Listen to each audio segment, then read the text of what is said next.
in what many people may be looking for, whether it's revenge, assurance, ascension. We, regardless, are going to witness for the first time in AEW a redemption. And this is City Predicting episode number 178 as we come together tonight to simply predict AEW's redemption, the final stop before we go all in. So welcome once again, everybody, into the conversation. Hello, everybody, and welcome back in here once again to City Predicting. You know what this is, for I am the simple man, the simple brand, the voice of SS for Grateful for all things professional wrestling, damn it. And my name is Noah Foster. So thank you all for tuning in, whether live or on demand, on any of the outlets here at the Simple Alpha Studios or on our X. Please like, subscribe, comment, tell a friend, and if you want to dictate the conversation, super chat or pay by the passions. It's as simple as that. And you know I am never alone. But as always, before I bring in the gaggle of fools, allow me to remind you, this forum is our initial thoughts for predictions. And of course, the Prediction League forum will be out on my social medias, as well as the YouTube community tab, in conjunction with the No DQ social media, as well as, of course, hashtag No DQ Galaxy on the X. You, of course, will have a deadline to make your predictions final, but you're allowed to change them up at any time prior to that. Simple as that. And you will find the form in the comment section down below once these streams conclude. Some point tomorrow morning after I wake up and finish the forum, I assure you. There will be some spoilers, by the way, for Collision in regards to one match. You have been warned in advance. So without further ado, let's introduce tonight's panels to discuss and to predict. First and foremost, here's one half of the MVPs, the VIPs, the ministers that are at the expenses of my dignity. More often than not, it seems. It is, of course, Emmanuel Dominguez.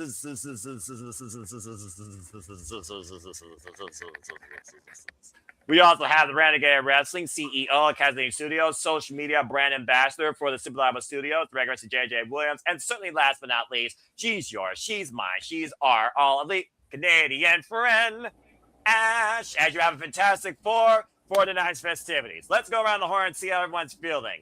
That being said, first and foremost, Emmanuel, good to see you once again. How are you feeling about AEW Redemption?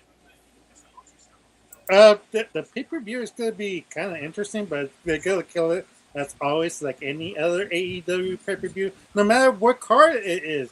Because let's face it, like they could be doing this blank and do random matches, and it's gonna kill it.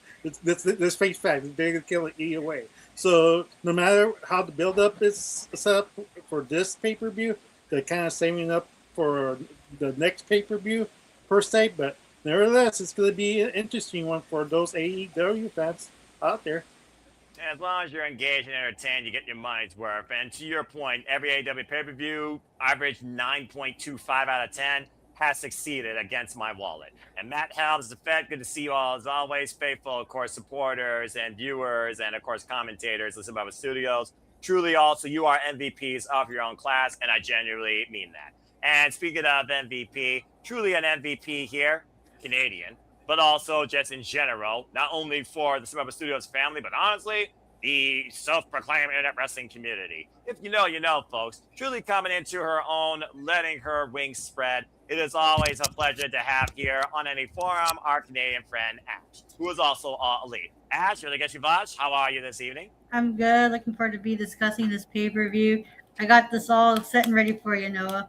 Oh, bloody hell. And for those that don't know, she's, of course, referring to our new venture we've started that has encouraged not only our own self kind of like awareness in how we conduct ourselves, but also how it's comfortable to just be yourself. Of course, the return of the Simple Sessions. Figure for those, by the way, that have been tuning exclusively at Bag for Wrestling, this immense brand. If you haven't already, subscribe today. Stay tuned for next week.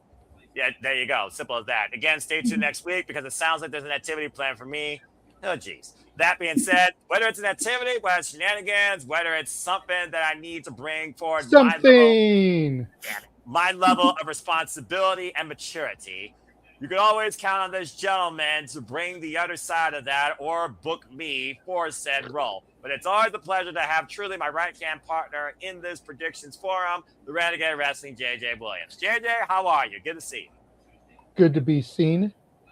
At least for right now. You know, I will be going back out camera to eat my dinner here momentarily, but yeah, it's good to be here, man. It's been an interesting couple of weeks, to say the least. In more ways than one. You know, when you start in one part of the state and end up at the complete other end of the state, it's definitely a journey. Right? The journey worth taking, though, right? Definitely, definitely. And speaking of journeys worth taking, AEW Redemption. Let's go. There's definitely a few matches on this show that I'm really looking forward to. There's matches that, whatever. Could be saved for Collision. Yeah. And, we'll probably still get like 3 more matches thrown in here between now and the pay-per-view because got to fill out the 0 hour now. Well, that's different, but yeah, you got. Heaven forbid we just have a pre-show that hypes the show. No, nay. We need 7 matches on the 0 hour. So, all right, first off, you're exaggerating. You're right. I am exaggerating. You're right. I am exaggerating. Secondly, but you know what? You're laughing and you're smiling because it's been historically accurate. Yeah, just because it may not be right now doesn't mean it hasn't been in the past. I get that, but also if you watch, only focus I on would almost bet you money. Canadian. I'll tell you what, Noah. I will bet you a Simply Reliable Studios logo T-shirt. All in London has 4 to 5 0-hour matches. I'm not a gambling man. I'm a simple man, frugal. You got to keep the Brits entertained somehow, right? Going into the show because they love their wrestling just as much as they love their football. It's their WrestleMania, so I could see the 0 hour there being 4 to 5 matches, 2 hours long. Boy, you crazy. All right. That being said, we'll see what happens. Got me when I'm telling lies, though. Well, if you ask MJF, he would call you a liar since the cancer's been removed, but that's a whole different conversation. And we'll talk more about that soon, folks. But next month, we go all in, which will be the biggest stage of AEW's calendar year. But before we get there, indeed, we have so much more right now to look forward to and discuss. So without further ado, as I echo many of the same sentiments shared by the panel, AEW sickos, if you call yourself that. I simply call you fans. Cinematic enthusiasts, fellow discussion bringers, people with professional wrestling opinions and predictions, like all of us in Simply Live Studios community. Let's get right into it. So again, folks, for the first time ever, AEW brings forward to us Redemption. It will come to us from Montreal, Quebec, Canada, at the Central Bell Center, and it will be exclusively on pay-per-view Sunday, July 26th. Get it today from your local pay-per-view provider or HBO Max. Special start time, 1 hour earlier. That is 7 p.m. Eastern Standard Time for the actual pay-per-view, and the 0 hour will start at 6 p.m. Eastern Standard Time. Of course, here in our predictions league in the Simply Live Studios, we focus on the main cards. We will be going live probably a quarter before the hour, unless somebody wants to be a clown panel like Nick and the Misses, if they want to do that on their own as exclusive entertaining content for Simply Live Studios. That's entirely up to you. And of course, your predictions, like I said, they do matter, but your predictions will also be final come 6:45 p.m. Eastern Standard Time this Sunday, So stay tuned for more on that. And again, as always here at Little Discretion, predictions subject to change. All right, so let's go ahead and get into this soiree. As again, the show is called Redemption, but it might as well be called Revenge. A painful revenge. Because the Painmaker has once again returned center stage, taking on the Psycho Killer, Tommaso Ciampa. We're going to start with the red hot wildness, folks. And whether or not this starts the show, it just seems like these two are just ready to get it on. So once again, it is Jericho and Ciampa 2. This thing escalated after what happened on Beach Break on the sandy shores of that wonderful venue, as Tommaso Ciampa proved that night he was better than Jericho, not only out-wrestling him, but outsmarting him. He has also caused Jericho multiple times an amount of pain and threatened to drill the man's head with a drill, I'm just saying. We have not seen the Painmaker, I believe, since 2022 against Eddie Kingston in that barbed wire everywhere match. We saw how well that went. We saw him endure Nick Gage, and we got a pizza endorsement out of it. Bloody hell. And, of course, the Painmaker's origins goes all the way back to 2019 when he first brought against Kazuchika Okada. Jericho, underneath this violent demeanor, doesn't think about anything else but inflicting bodily punishment to his opponent, and the Psycho Killer welcomes it as he asks Paul White to send a message to his best friend Jericho. You remember Jericho in the bygone life? So do I, folks. Well, now we have the Painmaker returning in AEW, and all hell is going to break loose because this match, as you can see, is no holds barred. It's no disqualification. So blood will be shed, but the bottom line, will redemption be found for the Painmaker, or will once again Ciampa find his moment at the expense of Jericho, proving that he's better? My shout tells a story. This match is going to tell a story. And the thing, Jericho's return was in Canada, eh? Now his redemption might be in Montreal at Redemption, but it also could be his burial for the Painmaker, I'm just saying. Let's go around the horn and see what y'all think about this match. As usual here with the side of the card, based on the bigger matches, everyone, of course, will get their fair share. We'll start off with one person, and then we'll go open it up to agree or disagree for the lesser matches. Since this one does feature a mainstay main of AEW, and I do feel like there might be a little bit more than meets the eye that could come from this for both men, and considering this is an extreme circumstance, I think everyone should get this chance to say their piece. So starting first and foremost with the Canadian, because I figure that makes sense, and you have watched more matches for Painmaker Jericho than Bret the Hitman Hart. We're going to start with you, Ash. Yes, folks, if you don't know, again, it's a trope that follows her as old as time itself, as I, of course, am also christened now by Aaron Riff. Sports indifferent, wrestling invested. That's a new quote courtesy of the Simple Man. Go ahead and put that on a shirt and make that your own if you truly like me. Simple as that. Don't get ideas. Ash, your thoughts on this no holds barred violent encounter? Painmaker or the Cycle Killer? Who you got surviving, let alone being redeemed? So JJ mentioned like there's some matches that could have been on Collision. Yeah, this could have been one of them. I completely agree. I mean, it started on Collision, could have ended at Collision, but I get Jericho's a big name. You want him to be on the pay-per-view. Yeah. I have Tommaso Ciampa winning. Jericho has done enough. He can suffer a loss, and this could help elevate Tommaso Ciampa back into the upper mid card, possibly. Okay. But it's also one of those things we're in Canada, eh? And how many times in AEW have we seen the hometown boy or girl win? Different world here. But that being said, she's home in the battle. It varies depending on storylines, because we have seen people lose in their home countries before. True that, but not as prolific here in AEW versus the other company with 50 years legacy, just saying. But that being said, thank you, Ash. Simple to the point. She started off with Ciampa, seizing another moment. And again, for a guy calling himself the Cornerstone, JJ, let me get my list out here, actually, of his other names. Wizard, Influencer, Demo God, Ocho, best in the world at what he does. You get the idea. But JJ, don't forget my favorite, the Ayatollah of rock and rolla. Yeah, and everyone's least favorite, the Learning Tree. Hi, guys. That being said, JJ, what do you expect to happen here? Again, Jericho, yeah, he's done everything it seems to do in this business. And honestly, what he could do for AEW, let alone win in AEW. So with the Painmaker here, which honestly, I wonder if the Painmaker is going to retire before Jericho. Could this be the Painmaker's last match? What do you see happening? I don't think it'll be... You said the Painmakers, not Jericho's last match. Correct. It could be a retirement of sorts for the Painmaker gimmick. Honestly, it's one of my least favorite of Jericho's. Mainly, it's just because I don't really follow Japan, so I didn't see where it started. That's fair. And he's only used, I think, 3 times in Japan, to be fair, too. And 2 of those times, he lost. But unfortunately for Ash, I see this becoming a best-of-3 series. And if Jericho lost the first one, he needs to win the second one to force the third match.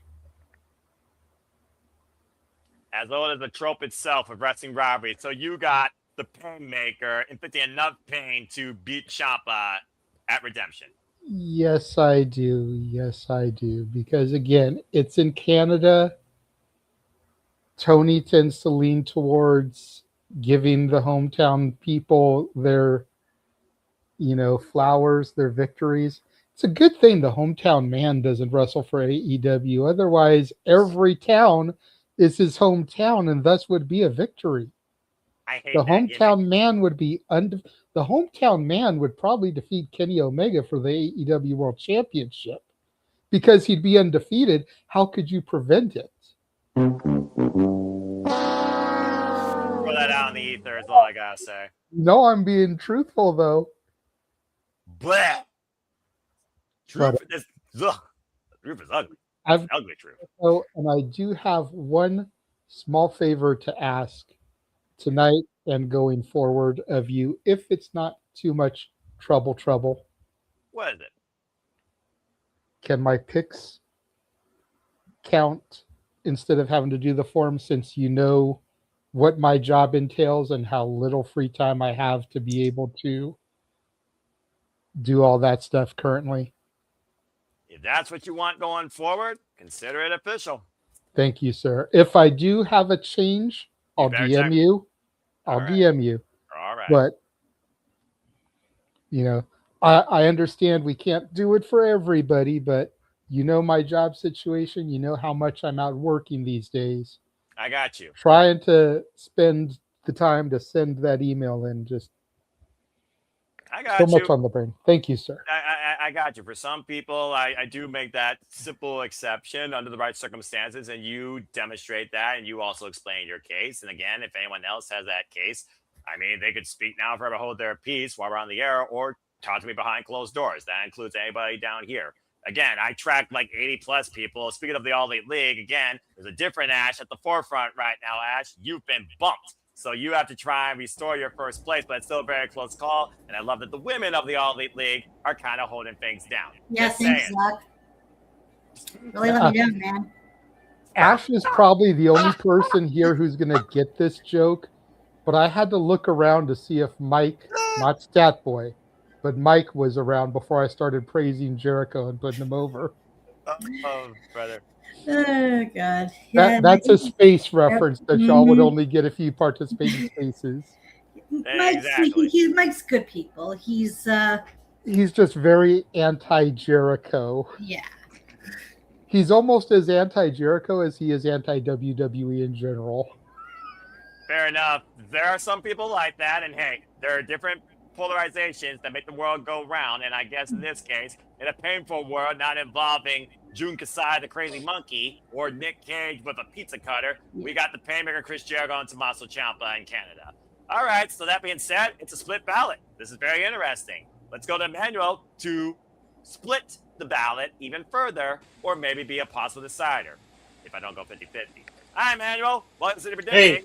Now you're hey, what's up? That being said, pain is ahead. So, who inflicts more pain and who gets the win in this no disqualification match? Do you agree with JJ with it going 1-1?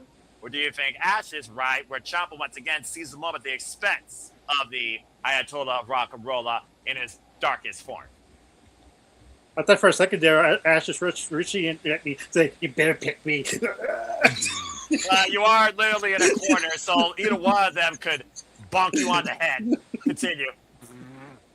And second of all, shame on you, Noah. You don't like fun gimmicks, the hometown man. You don't like the Gran Americano. You don't like the Disco Fever. Shame on you. I am what I am. Continue. But back to the match. Yeah, back to serious matters. Snap back to reality. Thank you for that. Yes. I have to go with JJ in this one, the Painmaker. Like, Chris Jericho is going to win this, unfortunately. And we're going to have a best of three, probably. And this rivalry continues to all in or all out. Like one of those two, unfortunately. And we have a decisive factor right there. Best of five, probably. I'm not sure, but it's mixed choice. It's true. Like, I'm not sure how many match Tony Khan wants. Like, I'm not Tony Khan. Like, maybe it's the best of five. That's fair. He hasn't done like a best of five or a best of seven series as far as I know. So I'll give you that. Continue. So this totally makes sense. Like this feud is gonna continue on, and like it feels like there's more to the story that they haven't been told. In my opinion, like maybe it has reached to a pinnacle for some, but for me, it hasn't even started to cook yet. So I like what you did there, pinnacle. Ah, yes, we all remember that feud. One of the many feuds, of course, in Jericho's AEW legacy when, of course, he led the Inner Circle. Please continue. But yeah, I mean, like this feud seems like it's gonna start building up. So I have to go with Chris Jericho myself. All right, fair enough. Well, again, looking at the fact that many of feuds in professional wrestling, damn it, usually do not end in a draw, and usually have at least 3 encounters, if not an epic blow-off.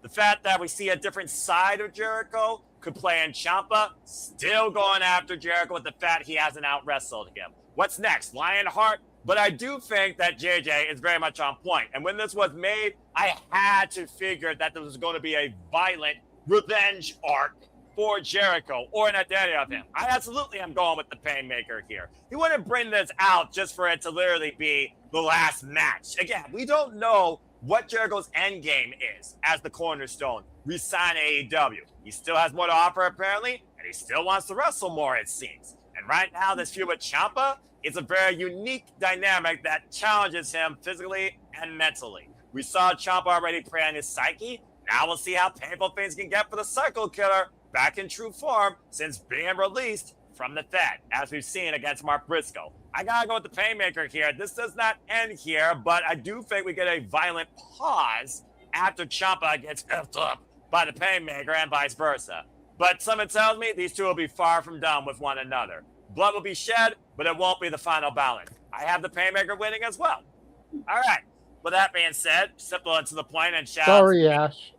It's okay. Then once in a while, it happens at AEW pay-per-view where a bat gets a right pick. But again, you are still very much in the driver's seat for the All Elite Fleet, as Ashley is currently leading and tied with Christopher Rods and Jordan Johns. You are in a second, proverbial 5th place, tied at the second highest score at 29 with a great friend of mine, King Kieta. And shout out to AEW crew, my brother, KG King, as well as my Horseman of Predictions, Mark Griffith, and others, of course, faithful members of the City Predicting Leagues across other brands, of course, as I do this for AEW, NXT, WWE, and TNA. But there you go. And stay tuned for Prediction League Breakdown with me and Papadino, where we give you the updated scores, the updated leagues, and the means, and the modes, and the measures, the outliers, all the in-betweens. Nonetheless. And follow him today at Major Push Wrestling. Appreciate you, bruv. And congrats on your engagement. All right, good job. That being said, first match in. We already got an odd one out with our Canadian Finance. We still appreciate her. Again, subscribe to Papagino 0017. Cheers, bro. All right, let's go ahead and move on now to something a little bit different. Not really quite violent, but then again, JJ, how you know? Like, seriously, folks, how you know? Because Andrade Idolo is looking to seize gold from the Don Callis family against Dunkzilla Mark Davis. Things have really escalated since Death's Door was open and shut till probably next year. I love that steel cage, by the way. For those that don't know, Andrade Idolo was formerly a member of the Don Callis family. But at Forbidden Door, he clocked MJF with a vicious, ridiculous back elbow after MJF was trying to make the plays. And at the end of the day, revealed truly how he felt about all of this with a simple shirt. F Don, F MJF. Thanks for that night. Mark Briscoe's team won that night. Andrade was a free man. Well, except for every woman that wants to be with him. And right now, Andrade, he's living his best life, not named Ricky Martin, La Vida Loca. That being said, whether you're an OnlyFans or a wrestling fan, if you see Andrade, you've been getting every chance you can with a selfie with a real Latino man who has got aspirations on being the AEW World Champion. Until Don Callis decided to get his pound of flesh revenge and have the family get revenge on him. And now Andrade's targeted every one of them and looks to take all their gold, one belt at a time, as he only has one question. How you know? And he also is currently bearing and holding MJF's Dynamite Diamond Ring. Telling you right now, there might be some foreshadowing, just saying. But thanks to beating Machine Brian Cage and Jake Doyle, he has earned this opportunity based on Don Callis' Invisible Hands plan, saying, you want to challenge a member of the family, you want to challenge a member for the gold, beat this man, and you can challenge Mark Davis. And now he has this chance. Despite the fact Mark Davis laid him out on Collision, Andrade is still very much showing off his style and pressing forward against the Don Callis family, as we saw this past Wednesday on Dynamite, standing alongside Bandido, and we'll talk more about that later.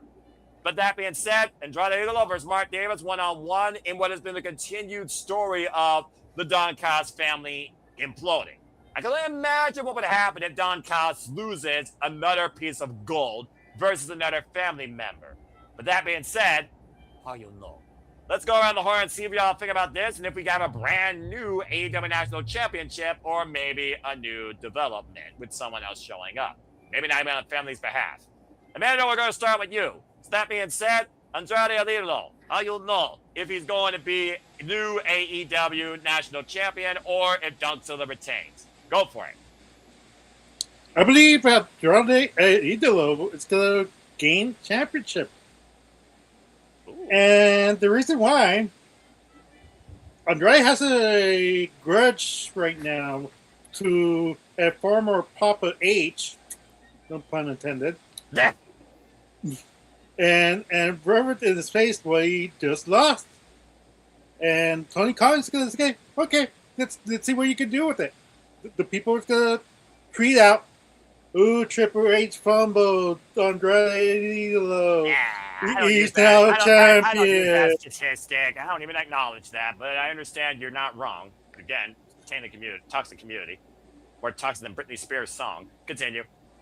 But it's not true, but right now, he's on fire. He's building up a little bit, by little, and it's working. Like it fits the mold. Like right now, like he's like his momentum is picking up, and I feel like he should regain this title and see what he could do against the Don Callis family.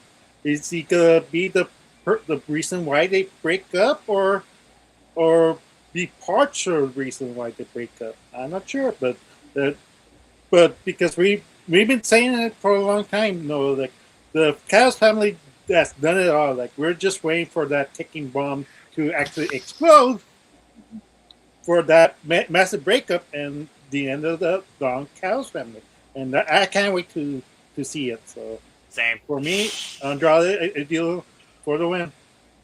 All right, then. We have a brand new AEW National Champion. Interesting development. So, JJ, what are your thoughts on Andrade Idolo? The last time we saw him, of course, before, how you know, he was literally butting Don Callis to be the guy, to be the focal point, to challenge for the AEW World Championship.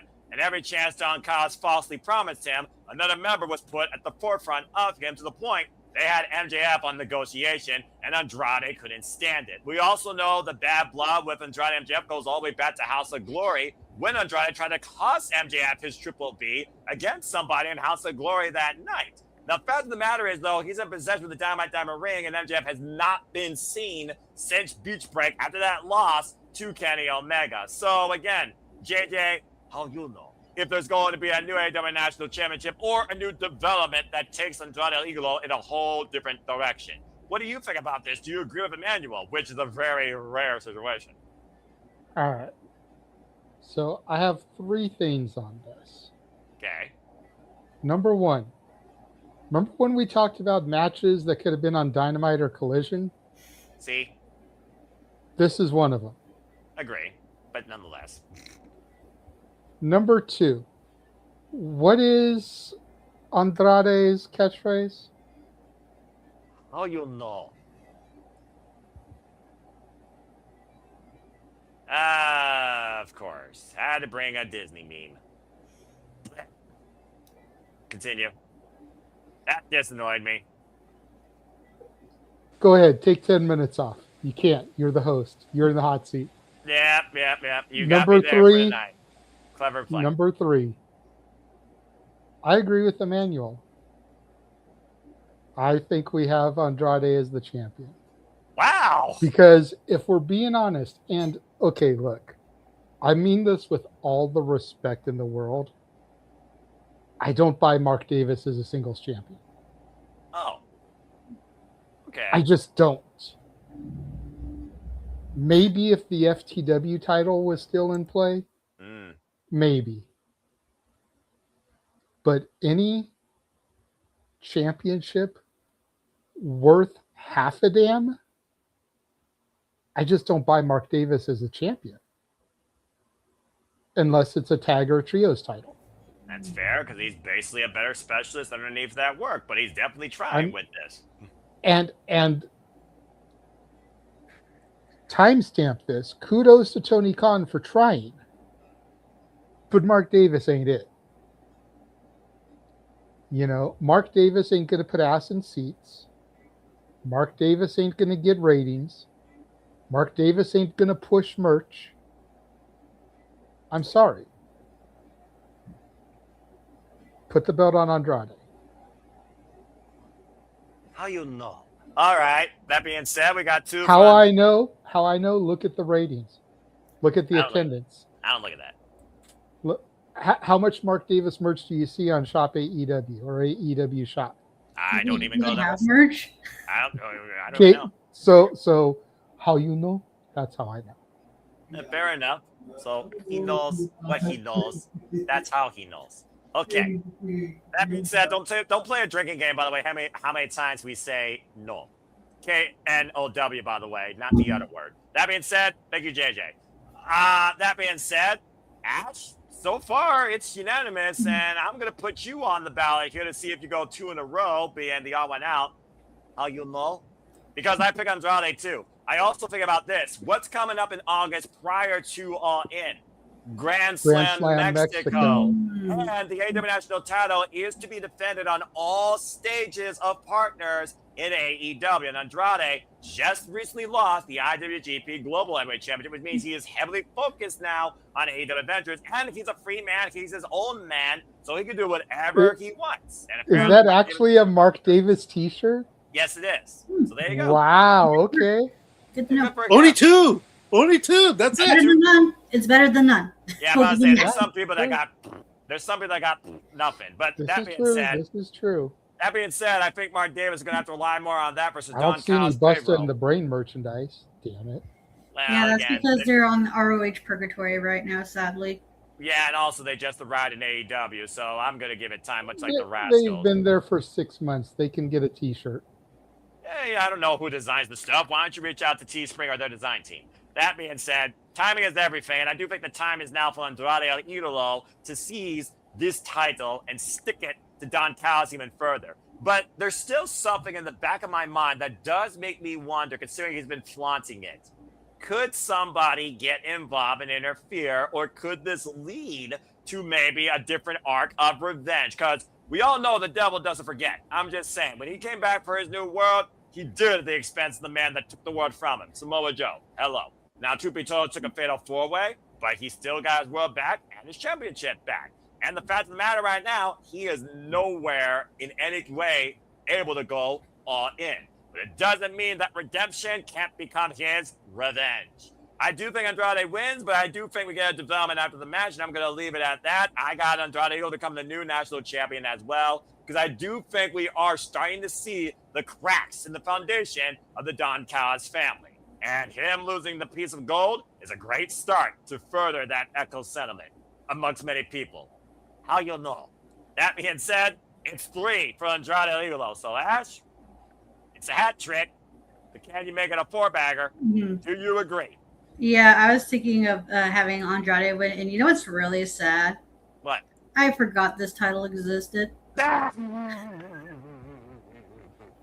That's because there's too many fucking titles. Too many belts. Too many belts amongst both companies. It's the problem of the business. Too many belts. When you mentioned like national championships, like, wait, what? Oh yeah, that's right. They've had that for a while now. I've completely forgotten. Since last year's Full Gear. And there's only been 3 champions: Ricochet, Jungle Jack Perry, who resigned AEW, by the way, and now Mark Davis. There you go. Yeah, right. I have Andrade winning this, and I think if he does win the title, I think but they're going to have him do what they did with Ricochet, like have that defend everywhere. Like, you know, have it defended at Grand Slam Mexico, CMLL, other Mexican promotions that I can't think of that's not AAA. Just go with Mexican because he's the last real Latino man. Canada, Japan, he's wrestled in France. I'm just saying, the man's world renowned, all right? Yeah, so he could probably like do what Ricochet did and defended like a bunch of indie promotions that AEW is partnered with.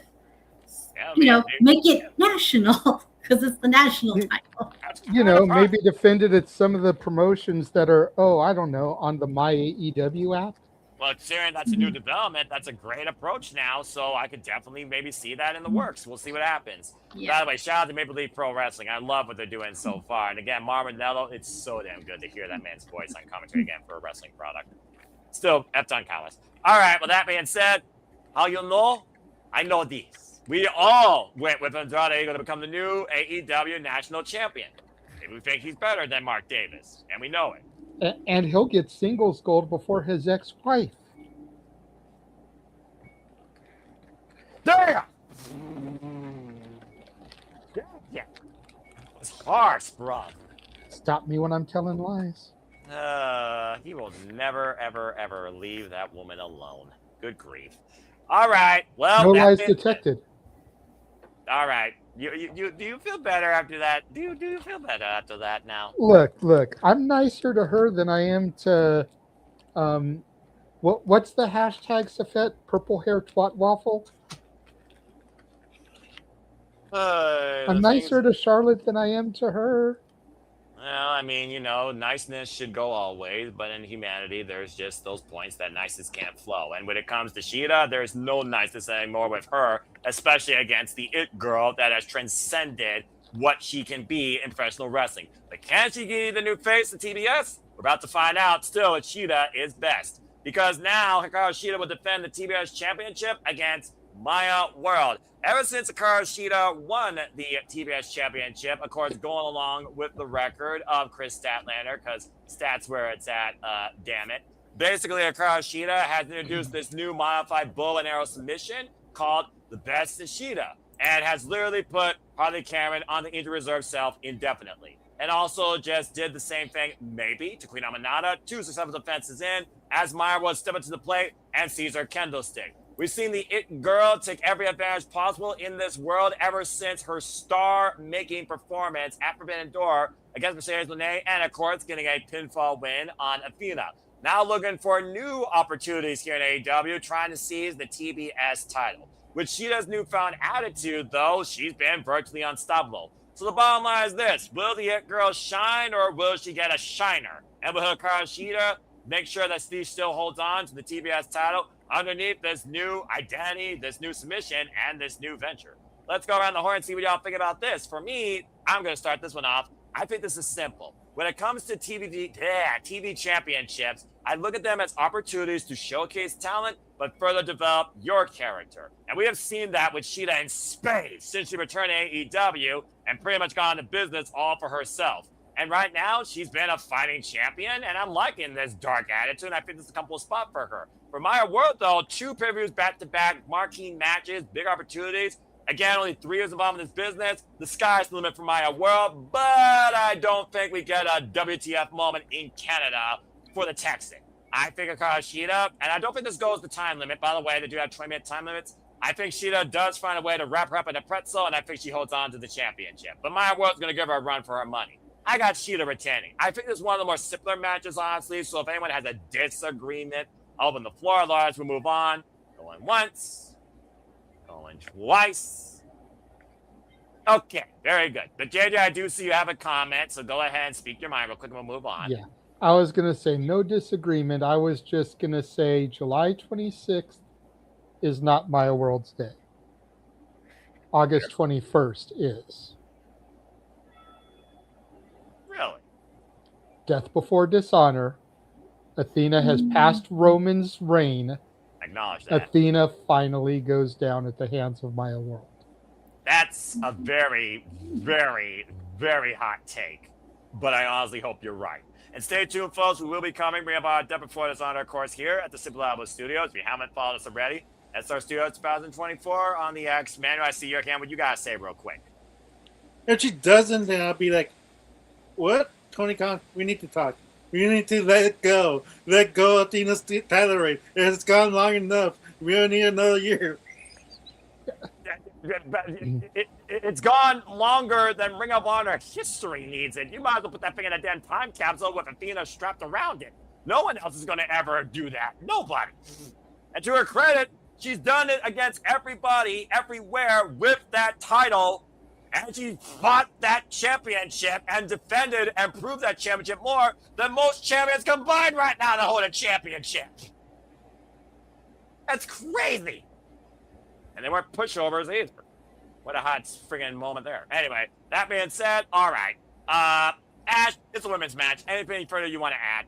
I was about to say, I was going to have Shida win. As much as I would love for Maya World to be TBS champion, I think it's a little too soon for her right now. Shida just recently won the title. I just like for her to have a decent reign before she drops it. And Maya, she'll become TBS champion. I just don't know when. Because I do see her holding that title, but I just don't know when. Because she put on a hell of a performance throughout the Owen Hart tournament and her match against Mercedes. That was like a star-making match for her. You wouldn't know it because Dave Meltzer still hasn't rated it yet. But who gives a fuck what that old man says anyway? Yeah, I'm just making a ha-ha. I know, I get it. He's not.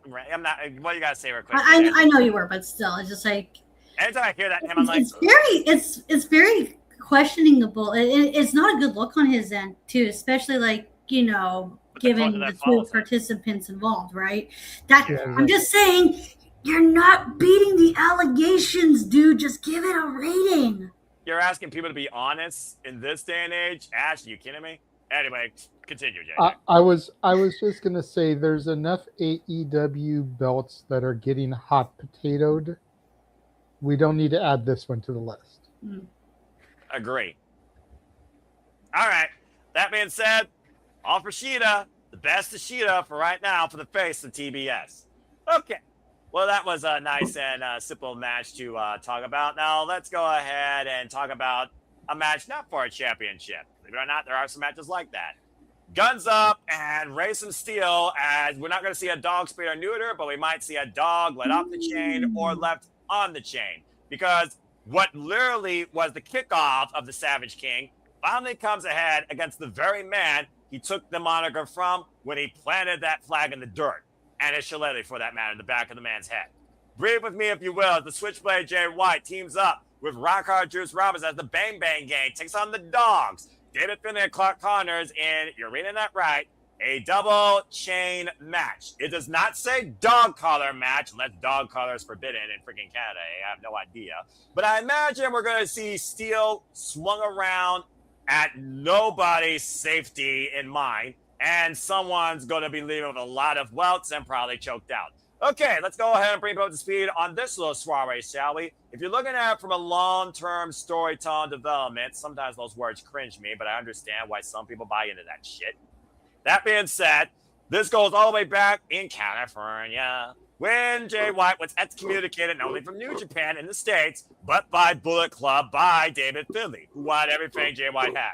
Fast forward the clock when the Dodds was made and Clark Connors joins David Finlay on that venture. And of course, we now see the Dodds here in AEW and Jay White, who has been out on injury for about 15 months, finally came back and exacted revenge, causing the Dogs a chance for the AEW Tag Team Champions against Cage and Cope. They had a pretty good chance, actually, for Forbidden Door before Jay White showed up. Since then, Jay White is back here, and the arsenal has been fully reloaded for the Bang Bang Gang. All 5 men at the forefront. But they've also been at the bad end of what's been a unique running partnership of violence with the Dogs and the Death Riders, particularly the Dogs. After seizing David Finlay's shillelagh last week on Dynamite when he was looking for another cheap win, it's become even more personal. Last night on Dynamite, Clark Connors lost to Switchblade Jay White, getting caught out of nowhere with a Blade Runner, as only the Catalyst can do here in professional wrestling and give you your welcome. And David Finlay not only reclaimed his shillelagh, he clocked Jay White and dropped him in the middle of the ring and was looking to take further advantage.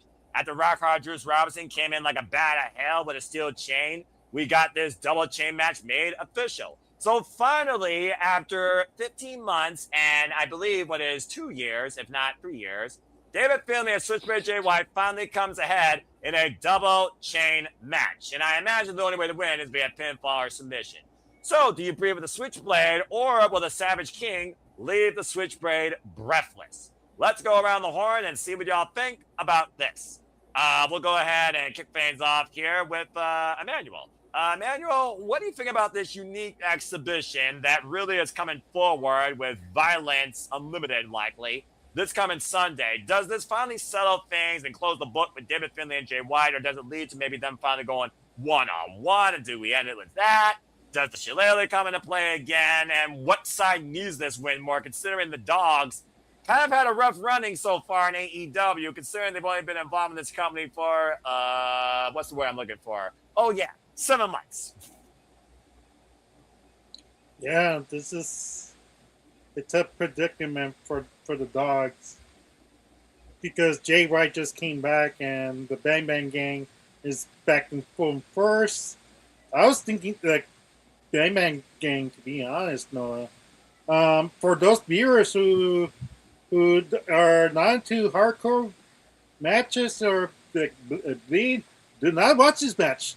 Just skip this match and fast forward to the next 25 minutes, and then you go and you see the next match. Like, I like that. It's simple as that. As simple as that. It's true. Like, it's not for everybody. It's not for everybody. And I don't hold that against anybody either. But that being said, you got the Dogs winning? No, I had the Bang Bang Gang. Oh, okay. Okay. Because they just came back. Now they're in full force. The momentum has to be there. I'm not sure how many chances you want to take with Jay White as the leader, and because he keeps getting injured at the same time. But at the same time, the Dogs need the momentum. Like you said, Noah, it's been 7 months. They need a win for this pay-per-view. I'm trying to force people to go for the Dogs so I could get 1 point at least. Oh, look at you trying to rig the freaking mindsets of people, trying to win the vote. Good luck, Thruff. All right. That being said, that's one gun up. He's got the Bang Bang Gang. Put in the Dogs in their place. Now, whether or not they Bob Barker treated or they're just left on a leash, whole different conversation. Thank you, Emmanuel.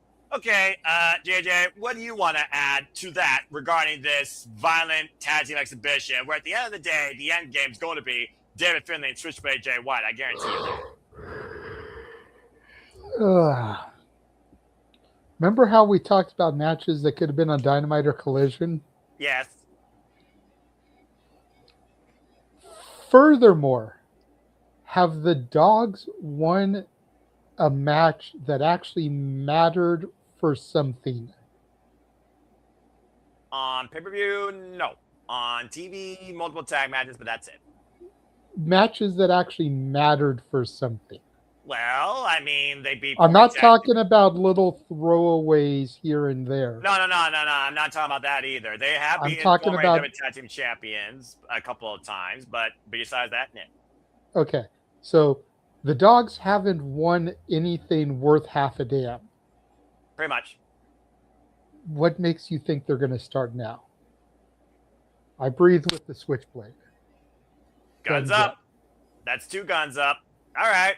Ash, what do you think adding to this? Again, it was Juice Robinson that decided to open up the clinic to basically, neuter a couple of dogs, and he's basically been hell-bent. And it's also one of those things with Juice Robinson being so unhinged. I can see them exploiting Juice Robinson and maybe the Dogs getting the win. But we also know how much a master manipulator Switchblade Jay White is. And again, this is more of a violent fight versus a one-on-one match. And when I look at that type of playbook, it does seem like it favors the Dogs. Jay White's not used to going this level of extreme. The last time we saw that happen, he ended up getting choked out by Evil in a steel cage. Just saying. But what do you think? Yeah, David Finlay does not have a good track record with this type of match because as you mentioned, the last time he was in this match, he lost to Evil at Dominion. Yeah. I'm just like, who needs this win more? The Dogs are Robinson and Jay White, because I refuse to say that tag name. You can't make me, because I'm not going to. That's fair. I still Fair call enough. them Bullet Club Gold myself. Same. That's the better name, but they can't use the Bullet Club name for some reason. But Because It's Gato, Switchblade and the Honeycomb guy. Gato owns it. Remember, he's the one that created Bullet Club. Even if Bullet Club's dead, he's the one that created it. Continue. yeah, I was like, Jay White just came back. You want to rebuild momentum for him because Yes. his crew is doing well for themselves. On the other hand, it's like, what the dog doing? What they doing? Yeah,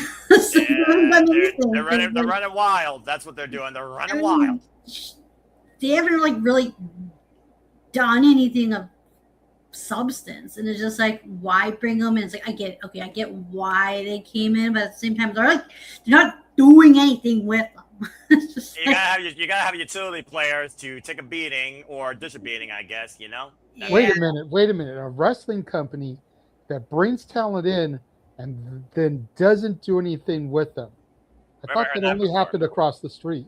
No, it happens in both places. And if you're one-dimensional, then you are a problem with this business. But that's not a TED Talk. That's a TED Talk for another day. Continue, Ash. Yeah, I'm just trying to figure out who needs this win more. Flip a Canadian quarter and get your decision in. Yeah, I'm trying to figure out because can we drag out this feud? But I don't think we can. And it sucks that they're not doing anything with them. But yeah, I'm going with Jay White and Juice Robinson winning. I look at the four men. I think about who needs to push themselves back into the spotlight and the championship contingency the most amongst the four men. One man that was denied a chance to push forward due to injury, with a man that could no longer challenge for the world championship on his own moral code. And kudos to him right now holding on to that. Who knew integrity could still exist in freaking humanity, let alone the professional wrestling business? Just saying. I look at one man on the thing here that has turned it around for Bullet Club Gold. And if he's going to continue to turn around, he's got to lead by example. He's here for a reason. Unless another dog shows up and joins in this fight, making the numbers uneven for whatever reason, there's honestly no way I'm betting against Switchblade Jay White right now. Again, the in-ring IQ of this man, what he manipulates, what he defines, goes beyond his years in this business. He should be in the upper echelon, but like you talked about, play with injuries. Again, 15 months, folks. He's been out for 15 months, has had 2 matches, and so far has won both, but only one of them has been a singles. First one was, of course, with Cage and Cope, multi-person warfare, and that's what really escalated this whole rivalry with the Death Riders and the Dogs aligning themselves together in the same pursuit of violence at the expense of the AEW Tag Team Champions and Switchblade Jay White and company. And again, I do wonder if Switchblade Jay White could pose a threat to a man that has yet to beat him. Just saying. And that man has gold. So, might be some foreshadowing for the future. But either way, I see Jay White moving forward. And the only way that happens is if he puts away David Finlay and removes him from his past once for all. How you do that? You chain him up. Maybe that's how you win this. Again, I have no idea what to expect here but violence, and I'm going to have fun with it. But I got Jay White and Juice Robinson for the win as well. So, guns up for everybody here. It is once again unanimous. All right. Good job, everybody. That's too sweet. Let's go ahead and move on. All right, let's go ahead and move on into our next match here. And as we move away from tag teams, we're going to move into a singles banger. And honestly, what some people might be looking forward to the most, a professional wrestling fan like me. This, I guarantee you, is going to get me to say that's professional wrestling, damn it. Because, boy, are these two driven to prove a point. Kyle Fletcher, the Protostar, will be defending the AEW International Championship against the most wanted and still remember our world champion, Bandido. Let's fucking go. I am so damn ready for this match. All right, so for those that don't know the story with this, of course, Bandido got a huge tag team win over the Death Riders after they've had a little bit of mixed fortunes out of the Owen and Double or Nothing, and also, of course, weren't really involved in Forbidden Door, and have kind of been on a winning track ever since. At one point backstage, the Proto-Star, Kyle Fletcher, who just regained this title for the family at the expense of Gonzalo Kachka at Beach Bears Kanotsuke, of course, competes in G1 Climax. Stay tuned for further updates and baddie takes on that, folks, in and out of the Simple Session and on Baddie Bracket Breakdown in the near future. courtesy of the Cements brand and Bad for Wrestling exclusively. Keep plug. But that being said, the Protostar Kyle Fletcher already won defense in against Commander. A hell of a defense, by the way. And also, of course, now holds gold once again in Doghouse family. He felt disrespected by Bandido and says, once you call your shot and come against me, I accept. The pride of the Protostar, this young prodigy at 26 years of age, by the way, channeling still this hate fueled by Don Callis' family's pursuit of greatness and control. Freaking madman, but he's a freaking mad genius like Paul Heyman in his own designs. We've admitted here. However, here's an interesting tidbit for you that might make you rethink this a little bit. Another man has also been having his eyes on Kyle Fletcher's prize. The former AEW International Champion, Kazuchika Okada. And things have really hit a boiling point last night on Dynamite, where Bandido beat Protostar Kyle Fletcher and Kazuchika Okada after Okada inadvertently, quote unquote, hit Kyle Fletcher with a Rainmaker, and Bandido pinned Kyle Fletcher with a low bridge 21 plex. You heard me right. The challenger of this match just pinned the champion last night on Dynamite as Kyle Fletcher read Okada the riot act saying, this is all your fault, your fault, your fault, your fault. He kept saying, so sorry, so sorry, so sorry, so sorry, so sorry, so sorry. So again, implosions in the Don Callis family and the pride of Kyle Fletcher. So much saying that he is better than Kevin Knight. He told Kevin Knight to his face, I don't even need the family to defend this, which is why I'm going to go to Tony Khan and make sure that you and everyone is banned from ringside. So this will be a one-on-one match, legit, this Sunday, and Kyle Fletcher is coming off a loss pinfall against his challenger. With Okada still maybe wanting that title, does he think he could take it off Kyle Fletcher, who has beaten him 2 years in a row in the Continental Classic? Or would he rather have it on Bandido? Could we see him somehow play an influence here, a man that Okada has beaten in singles action? And for Don Callis, does he care more about Kyle Fletcher or Kazuchika Okada? So, what prevails in the end of this heated bout here that's sure to be a hell of an exhibition? Bitch. Let's go around the horn and see what y'all think. If you have a brand new AEW National Champion, or does the Protostar make you say his full name? Remember the last time we were here in Canada? It didn't work out so well for him. But that was a main event opportunity at the AEW World Championship. Now he comes in here reigning and defending AEW International Champion. So far, in singles, he's undefeated. Let's go around the horn and see what y'all think about this. Ash, what's your thoughts on this? Talking about the elements of the Don Callis family. I'm pretty sure Kyle Fletcher is one of those elements you think that is due to combust as part of the implosion of what's to come. Maybe sooner rather than later. But that being said, this is also a huge battle of pride now for the Protostar against Bandido, who has been red hot since Double or Nothing, despite the fact he lost out of the Owen. What do you think? I don't think the Don Callis family implosion is gonna start here. I think it's gonna we're gonna slowly build to it, and it's gonna end at the next pay-per-view, which is All Out, right? All in. All in. So they could go all out, quote unquote. Yeah. so yeah, I see Fletcher retaining, and I see him making it a three-way between Takeshita, Okada, and Fletcher, and that's when that implosion ends. Is that All Out by whoever gets that title off of Fletcher? Buffer, fall person.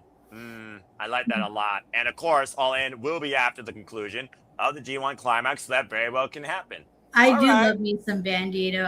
He's one of those wrestlers who just puts a smile on my face every time I see him. I love Bandido so much. He is my favorite luchador to watch compete in a ring. He is absolutely phenomenal. And by the way, still holding the Ring of Honor Championship. So that being said, you got Kyle Fletcher retaining? Yes. Okay then. Well, that being said, JJ, it's the first time ever singles encounter, by the way. They have never faced each other one-on-one, believe it or not, folks, despite the fact across multiple circumstances and multi-person matches, this will now be their 8th encounter in AEW. But again, first time ever in singles. That being said, the pride of the Protostar versus, again, Bandido, who has just been phenomenal. But again, still the holder of the AEW World title, the Ring of Honor World title. what do you think, JJ? What are your thoughts on this? And again, how does this add more fuel to the Don Callis family implosion? And to Ash's point, because of course you are Mr. Narrator, did she kind of give you that same idea, or did you already have that same idea in your storytelling? I'd be lying if I had said I had that storytelling going. For me, it comes down to something very simple. And what would that be? Bandido is the male Athena. Well, over a year, but yes. Tremendous in Ring of Honor, can't be beaten. Comes up to the main roster in singles matches, especially championship opportunities. Short end of the stick. He ain't winning any title for the main roster until he loses that Ring of Honor world title. Protostar retains. All right. Simple. End of story. Well, as far as this story goes, all right, fair enough. I respect that outtake. Well, Emmanuel, to that thought, challenge for the Continental title earlier this year against Jon Moxley, lost. Challenge for the AEW World Championship earlier this year against MJF, lost. Third opportunity to challenge for AEW Gold here. Is it a hat trick of more of the same? Do you agree with everybody else? Yeah, after hearing what happened last week, Noah, from like I was gonna go like without knowing that what's going on. I thought it was gonna be Bandido, but hearing that how Kyle Fletcher suffered the pinfall last week, I'm like, yeah, he's gonna retain this title, no hands down. Like I agree with JJ until he moves up. Expect him to lose more often. I mean, like just. I don't know why Tony Khan does this a lot with the ROH superstars. They come in this AEW pay-per-view and then they lose. Like it's kind of frustrating because then when they come up, why should I care that they keep losing? Like why should I be invested in this person? And they're supposed to be like NXT. They're supposed to be the people who's going to come up pretty soon. So it's like the reverse psychology. Like at least you could say NXT stars are getting wins at least in the main roster and major pay-per-views against significant names. But I'm not sure if Tony Khan gets the concept of ROH superstars, but he needs to start booking them stronger so that way you could be seeing what's ROH is cooking. I like how they is building up stars and everything like that. So for me, like Tony Khan needs to start worrying about ROH as a brand, and then worry about who should get wins in these important matches because it's hurting them than helping them, in my opinion. Fair enough, but I also consider two things. They don't make superstars. They don't have superstars here. They have professional wrestlers that wrestle. And Ring of Honor is still its own entity. It's not a development brand, despite what people's outlook may be for it. Plus, in NXT, still NXT is a third brand more than ever. Brand split LOL. The trope most of the time, though, NXT does lose to the main roster because you can't make a main roster look weak. But I do respect your opinion. I do see your point. But the bottom line, though, you got the same as the Bat and the JJ. And I'm actually going to agree with you all because at the end of the day, I see the end game being this. When Okada lost that to Konosuke, that's a turning point for the Rainmaker. When Kyle gained it, and Okada talk about Proto Okada has young boy. Every single person that tries to show they're better than him, no matter what company they work in, whether it was All Japan with freaking Kento Miyahara, whether it was Pro Wrestling Noah with Kato Kiyomiya, Kyle Fletcher is no different. In fact, he is a young boy. Kyle Fletcher is young in his singles rise, shining star point of his career. And Okada wants his belt back, bitch. As far as I'm concerned, if Okada doesn't get what he wants, Don Callis is in for a world of trouble, if you get what I'm saying. And I do think that Don Callis is going to invest in Okada because of the pedigree of competitor that he is, because he's wired different. And I do think we're in for a rude awakening for the Proto Star because much like the Proto Star and Konosuke were, they have their own mindsets, their own goals. They have their own strides for greatness. And maybe necessarily it won't be under Don Callis's agenda, itinerary, or his own dictation. Because at the end of the day, if you think for yourself, Don Callis is like, fuck you. So yeah, for now though, I definitely got Kyle Fletcher retaining, but I do see developments with Kyle Fletcher and Okada feuding. Because something's got to give sooner rather than later with those two. Kyle Fletcher for the win. It's Protostar unanimous. Amanda, I see your hand. What you got to say real quick? But yeah, like Kyle Fletcher is gonna lose the title eventually. They're gonna build up Will Ospreay versus Kyle Fletcher for the title, like in the next year. Trust me, time's fine if you want, but you heard it first. Like I think that's the direction AEW and Tony Khan is gonna be heading towards in the future, in the next year. All right, look at this man trying to be a freaking advanced booker. Shout out to Nasty Leroy in the chat. Thank you so much for tuning in. Appreciate you, partner. All right, well, that being said, all for the Protostar, and we will all see his full name, and we will also say, and still, AEW National Champion. But I can't wait to call this match. This is going to be fucking awesome. All right, good stuff, everybody. Now, let's go ahead and move on from there. Why can I not delete the graphic? There we go.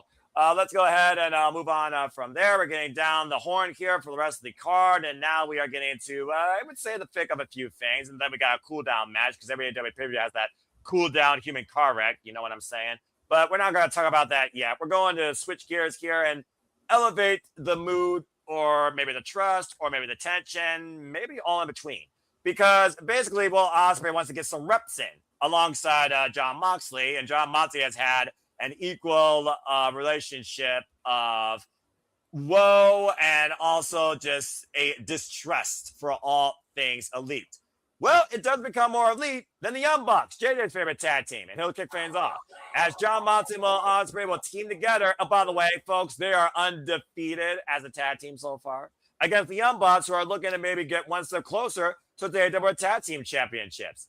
Now, let's just call Ace of Space here, shall we? Since Will Ospreay aligned with Jon Moxley and this newfound legacy on his life to his own redemption or his recension, brubs, we have seen the conditioning of his neck, we have seen the training pay off, and we have seen Will Ospreay win the Owen. And so far, Jon Moxley has been to bat as backup to Will Ospreay, and further, I would say, mentoring him to the point that he gave literally Ospreay an emblem for the Death Riders, saying you can ride with us at any time. At the beginning, Jon Moxley said one thing: I only want to see this through, like you, to the end. That's all I ask. The end hasn't happened yet. The end goal is all in. But so far, Will Ospreay, he's not looking to wait. He's looking to continue to test himself. He's looking to continue to warm himself up. This past Wednesday on Dynamite, a Wild Trios main event, and by the way, that's yesterday, folks. It was Will Ospreay, Jon Moxley, and Kenny Omega teaming together, the Triforce of AEW that we christened Ash, against Don Callis' family. And they did win, but boy, were tensions blowing up afterwards with shoving contests after an inadvertent strike by Kenny Omega to Jon Moxley, while Ospreay trying to play peacekeeper. The Young Bucks try to calm down and cool down the situation. Next thing you know, Will Ospreay inadvertently back elbow one of them, fighting in and out of the ring. Tensions explode, and now we really see this becoming a heated confrontation. This feels like a tale of two things. Jon Moxley looking to stick it to the elite once again. Will Ospreay once again testing his mental, and also Jon Moxley telling Will Ospreay, if it presents itself, you will pull the trigger. You want to send a message to Kenny Omega, you send a message at the expense of his best friends. Just saying. Got to give Jon Moxley what he wants, it sounds like. Or maybe Will Ospreay needs. Bottom line, so far the Young Bucks as a tag team on major stage, they've won, but they have lost out on the AEW Tag Team Championships, not once, but twice. This year alone. Let's go around the horn and see what y'all think about this. Do we see Jon Moxley and Will Ospreay continuing their winning ways to elevate Ospreay's confidence and maybe what he needs for violence, according to Jon Moxley, to literally be the man to seize the AEW World Championship at All In?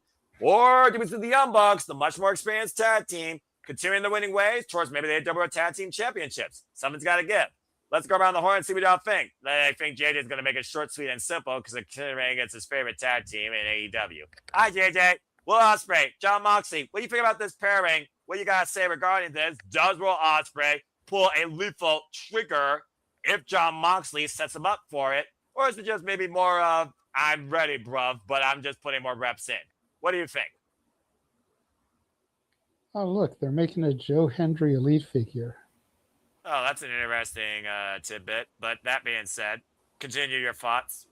And yes, I know he did the trope, folks. Say his name and he appears.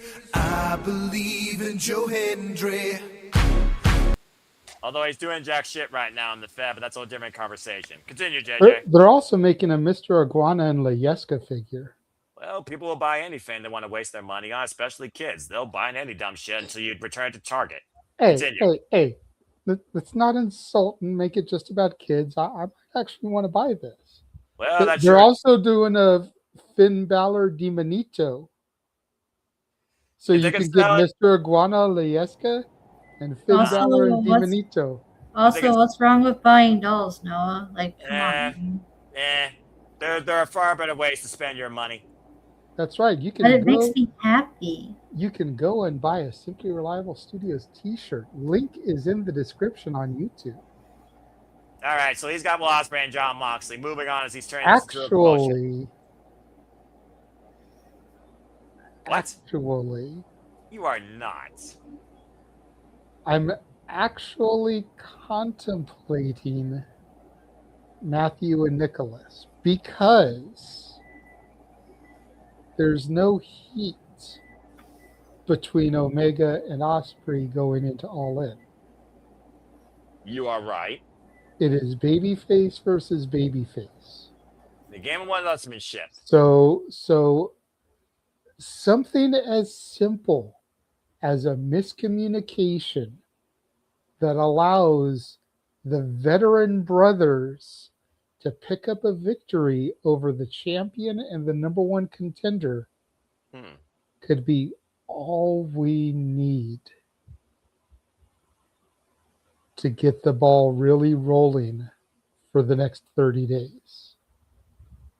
We do have a month. Keyword a month, not a week. I actually like that. I like that a lot. And it was tensions in the team and miscommunication that led the Young Bucks to win last time they were on pay-per-view in a traditional tag match at Dynasty with the implosion of Konosuke and Okada that we were just waiting to see.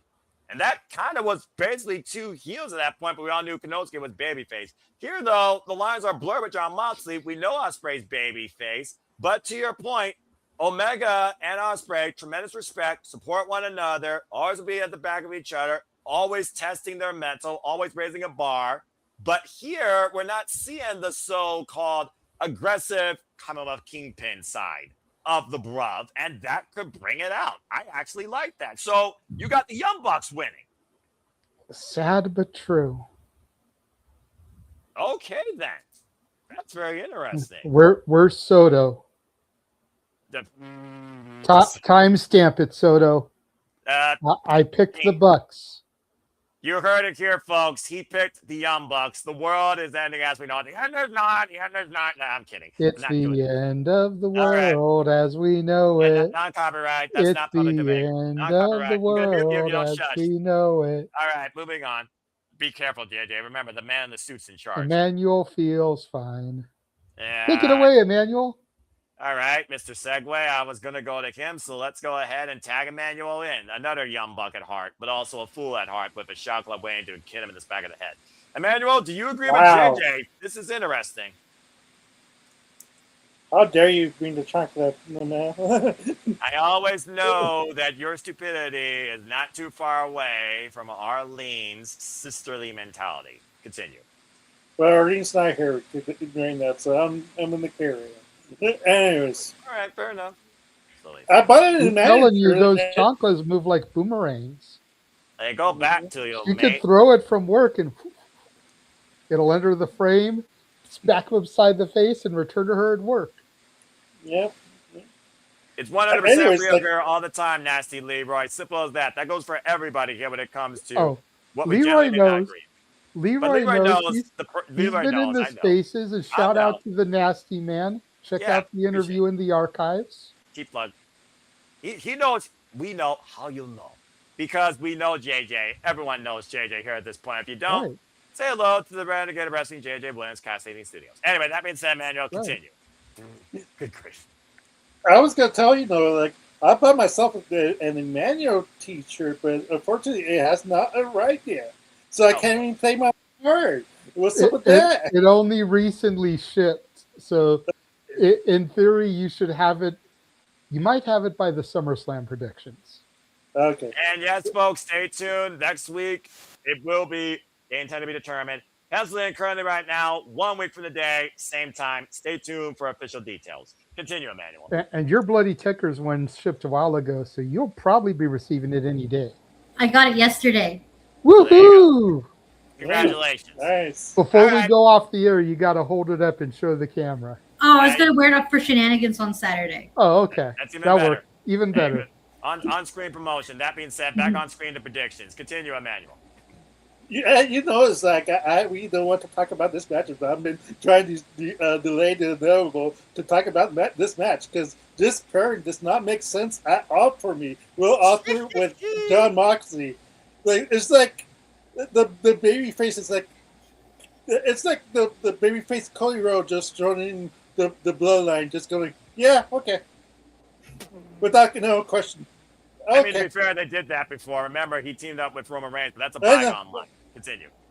I'm just saying, it's the same concept. Like, I never understood that either. Like, this is mind-blowing. Like, but funnily, like, they're good. His mind's boggled, folks.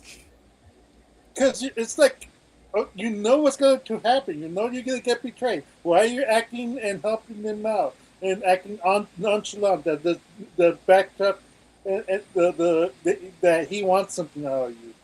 It's obviously he wants something from you. Like, I'm not sure if making Will Ospreay as an idiot for believing that actually, like, oh, they're my buddies. They're trying to help me out and everything like that. It's all a matter of perspective, Emmanuel. Don't overthink it. It's all about perspective. I get that. I just say that because I know what's going to happen. Like, once Will Ospreay gets the title, a certain John Moxley's going to say, hey, remember the favor I did to you? This is where Andrade's quote definitely comes into play. How you know? You don't know. You don't. I do know. You're trying to foretell the future. That's the point of predictions. It hasn't been actuality yet. This is my prediction, though. This is my prediction, Noah. It's a bold prediction and also a bold premonition, but you gotta live in the present. The present right now is you gotta get through Sunday. So what team is your pick? I have to go with Will Ospreay and John Moxley. They're gonna keep doing this stick until John Moxley decides to go to Triple H route. There you go. Keep your train at the station before you pull it out to go overseas to London. All right, man? This isn't fantasy booking. This is simply predicting. All right. Thank you. Good grief. I see where Emmanuel's coming from because that's what they kind of did with Brian, did they not? After he lost the title? That is correct. You're absolutely right. Oh, with that being said, Ash, premonitions galore, predictions shared as well. What's in store? Let's see if you agree with candidate A or candidate B. Where do you stand, candidate C? I have the Young Bucks winning. This gives them momentum going into a possible tag title match at All Out. All right. Like, yeah, Moxley and Ospreay are undefeated as a tag team, but I have a feeling something's going to happen between this match that, because I think what Emmanuel mentioned is going to happen, and this is what's going to like create the domino effect for it. Whether Ospreay wins the championship or not, I think the Death Riders are going to turn on Ospreay regardless if he wins the title or not. Because keep in mind, Moxley is still Continental Champion, right? Yes, he is. Death Riders versus the world as well. And, of course, one Death Rider is wreaking havoc in the G1. Oh, yeah, that's right. Gabe Kidd's a Death Rider. Gabe Kidd is Gabe Kidd, and that's a whole different enigma to talk about another day. But that being said, Gabe Kidd is a brat. He reminds me of my cousin so much. I'm like, oh my god, that's a kinder metaphor probably for him. Yeah, I'm just gonna say this: my cousin is just as mouthy as Gabe Kidd, but unlike Gabe Kidd, he's able to defend himself. Sadly. My cousin Alright. can't do crap. Fair enough. It's getting to the point where he's just going to run his mouth, and it's just going to cause him so much trouble, and that's Whereas Gabe Kidd, on the other hand, same thing's going to happen to him. Well, actions speak louder than words. Mm-hmm. A simple proverb of wisdom that many people don't take to heart. Yeah. But that being said, you got actually The Young Bucks. The Young Bucks. So Yes. it is a crazy world. We got JJ and Ash agreeing. So that being said, I mean, it does happen once in a while.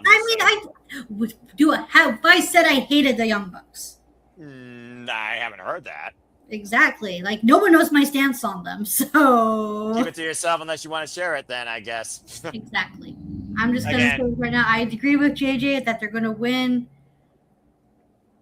I'll put it this way about the Young Bucks. To me, they work best as a special attraction, where the less you see of them, the better. Because Interesting outlook. it's just because that's just how that works to me. Because when I watch a Young Bucks match, I know what I'm going to get into with the Young Bucks match, and am I going to be excited for it? Absolutely. Every once in a while, not every week, because it gets to the point where I'll eventually get sick of them because it will start to feel samey. Where I get it, yes, wrestlers do have their move sets, okay? Because sure, what I said about the Young Bucks, you can say about everyone else, but it's just like it gets to the point where, sure, it's not the moves, it's how you do them. But the Young Bucks, to me, they do it in such a repetitive nature where it kind of feels like samey if it comes in, week out. So that's why I feel they're best as a special attraction where you don't see them every often. Because when you do that, when they not wrestle that often and you see them on paper, you'd be like, oh my God, that's so cool. Hell yeah, let's do this. But redundancy wears. I get you. Redundancy wears. Stay tuned for further conversation on that in the next simple session, folks. That's definitely going to probably be a topic. But she's not wrong. Because 100, like in the beginning, and this is coming from a guy that saw them on the come up. In the beginning, you could see them on a consistent basis like that because you were always going to see something new, something different. At this point in their career, if you've seen one Young Bucks match, you've seen every Young Bucks match. That's fair. 07, right. 08, 09, 010, even into like 2012, you couldn't really say that. Again, this gentleman, in case y'all don't know, has witnessed the Young Bucks genesis. But I'll say since the inception of AEW, if you've seen one Young Bucks match, you've seen them all. Unless against FTR, where they tried to elevate themselves each time after facing them, because those two might as well have fought forever. And FTR has been out of the picture since. We'll talk more about that in the tag title match. Okay, man, we got to say here real quick before we move on. That being said, Ash and JJ, both of it Young Bucks, and you went with the Death Riders. What you got to say real quick? Well, two things. If I'm going to be the only one to play my manual card, this is my only time I can play my manual card. Second of all, I'm surprised that all these pay-per-views, you still haven't put an extra point. How many super kicks does the Young Bucks have? Because that's a ridiculous super point. I don't do that type of nonsense in my leagues. I have 19 super kicks. This is not the Price is Right, all right? Bob Barker, rest in peace. I don't care for Drew Carey. That being said, game shows have not been the same since the original hosts have been gone. Stay tuned, folks. There might be another simple session topic to come. But that being said, thank you, Emmanuel. You'll like this. You'll like this. I was out in Palm Springs last week doing Uber and stuff, and I literally drove past Monty Hall Boulevard. Okay, that's awesome. That warms my heart. Because there's a lot of streets in Palm Springs named after celebrities: Bob Hope, Dinah Shore, Dean Martin, Frank Sinatra. Right. But I saw Monty Hall, and I immediately thought of you and Statboy because of your love for game shows. And I don't care for Wayne Brady because he's turned Let's Make a Deal into a musical, and I hate musicals. So thank you for that. Me too, but I like Wayne Brady. Wayne Brady I can deal with. Wayne Brady got it.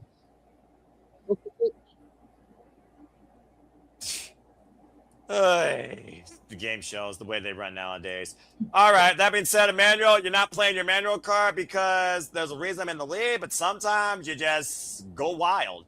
it's also one of those things that I feel like, regardless, because of respect being the factor, I do think tension will build, but it will build beyond this because we got a month.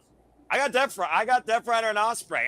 I feel like right now you can't make any sort of way will Ospreay look weak, but you can further build the tension of Jon Moxley pushing the best out of Will Ospreay. That might be the worst when it comes to, if you see the target, you gotta pull the trigger. Maybe he doesn't pull it against Kenny Omega first. Maybe he pulls it against a Young Buck. Kenny Omega witnesses that. That plays in his psyche throughout the night. We see how that unfolds, and then we go into the fallout and see how these two are like, look, bruv, at the end of the day, you know what this is about. It's competition. It's the heat of competition, the heat of battle. Much like when Will Ospreay lost sight on Bryan Danielson and thought he damn near contest the man at Dynasty. Still one of my favorite matches of all time. But right now, I think this pairing of challenging mentality, because that's what this is, with Jon Moxley and Will Ospreay, needs to continue. I don't think it needs to be boiled over with them yet, but I think it does need to reach a different point with him and Kenny Omega. Them losing against the Bucks, I don't think does that. Them beating the Bucks, I think adds to that, because at the end of the day, you're hurting Kenny Omega's best friends. So believe it or not, this one's 50-50. I'm with you, goofball. I got Jon Moxley and Will Ospreay winning, so no manual card for you. All right, well, let's go ahead and move on from there. We only have a few matches left, and again, this should be interesting. I'm not sure exactly what to expect, but I know what to expect here from one tag team dynamic that might be cause and effect to the other one, where you're hoping that they go all in and maybe not traditionally. Let's go ahead and talk about two great Canadians, shall we? And Ash, you know more about these two than Bret the Hitman Hart. It is, of course, Adam Copeland and the man that wears the best turtleneck since Steve Jobs, Christian Cage, our current AEW Tag Team Champions, looking to once again defeat another pair of Death Riders, Claudio Castagnoli and the Bastard Pac, also known as Death Rider Team A. All right, folks, straight up, of course, we know that Cage and Cope have been tag champions since Double or Nothing, and FTR have not been seen since they said I quit after Dax Harwood got spiked. Since then, we have seen the tag champions retain the title successfully against the Dogs and against Death Riders Team B, Daniel Garcia, and, of course, Wheeler Yuta. Now, of course, since, this whole alignment with the Death Riders and the Dogs, we have seen the tag champs attack every possible way, to the point Death Riders want to keep hitting us from behind, bring them forward, because we know that you guys never work alone. So you know what? Pat, Claudio, show us what you're made of. We're calling you out. And basically, when they were trying to add to that promo last night, they got assaulted again. But this time, Pac and Claudio assaulted them from the front, as Pac looked to remind these two legends exactly what the Death Riders are made of. So, bottom line, do we see a tag title change? No. Do we see a tag title change happening at AEW Redemption in Canada for Adam Copeland and Christian Cage ahead of what we think may happen all in with the Young Bucks possibly part of the equation? All right, straight up, I don't think this needs heavy conversation. If anyone says, and you cannot even play in a manual card that makes sense, if anyone says Claudio Castagnoli and Pac, I'm taking you off this stream. I gotta go with Cage and Cope here. Are you fucking kidding me? We talked about how many times ad nauseum them being the reset to the next generation to take the titles off of them, or this being the legacy run in what could be them winding down. At least one of them, if rumor has it. I can't see these two losing right now. Come on now, seriously. It's Cage and Cope for the win. Simple as that. This is the most obvious match of the night for me, in my opinion. So I'm going to start the ballot here and close it probably with Cage and Cope winning. Simple as that. Does anyone have anything to say regarding a disagreement? Disagreement. Going once, going twice. All right, good people. Say your quick fun. We're moving on into another match. Go ahead. You muted yourself again. Bunch.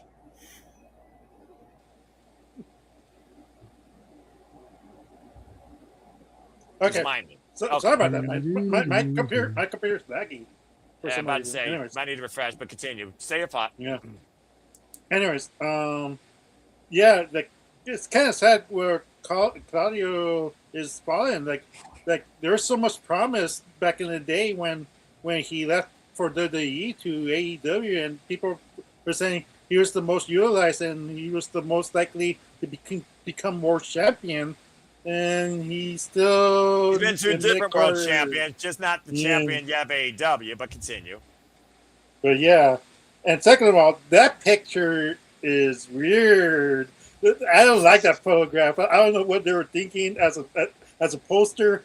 That's a F minus graphic match card. Horrible job for AEW. That's literally how great they are. They're full of grits. It looks like Edge just looking down, like, look, Cheetos. He's looking down, like he's like, ooh, a towel. Like I don't know, like he looks weird. I don't know what to tell you. No.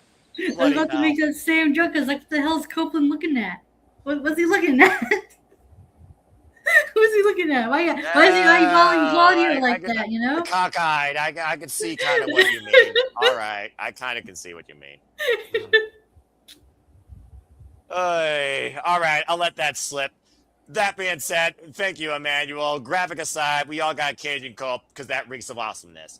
Good job, everybody. Father of the Year. I'm not going down that road with you, JJ. My father's been dead for over a decade. All right. That being said, I'm going to go. Doesn't have to be if Christian comes into your life. I don't need that. Isn't that his gimmick? I mean, you know, just saying. Love you, though. True. I know. You show it a weird way. But I have pictures of him with my daughter. So good with kids. Careful before you become a Maury situation, who really the father is.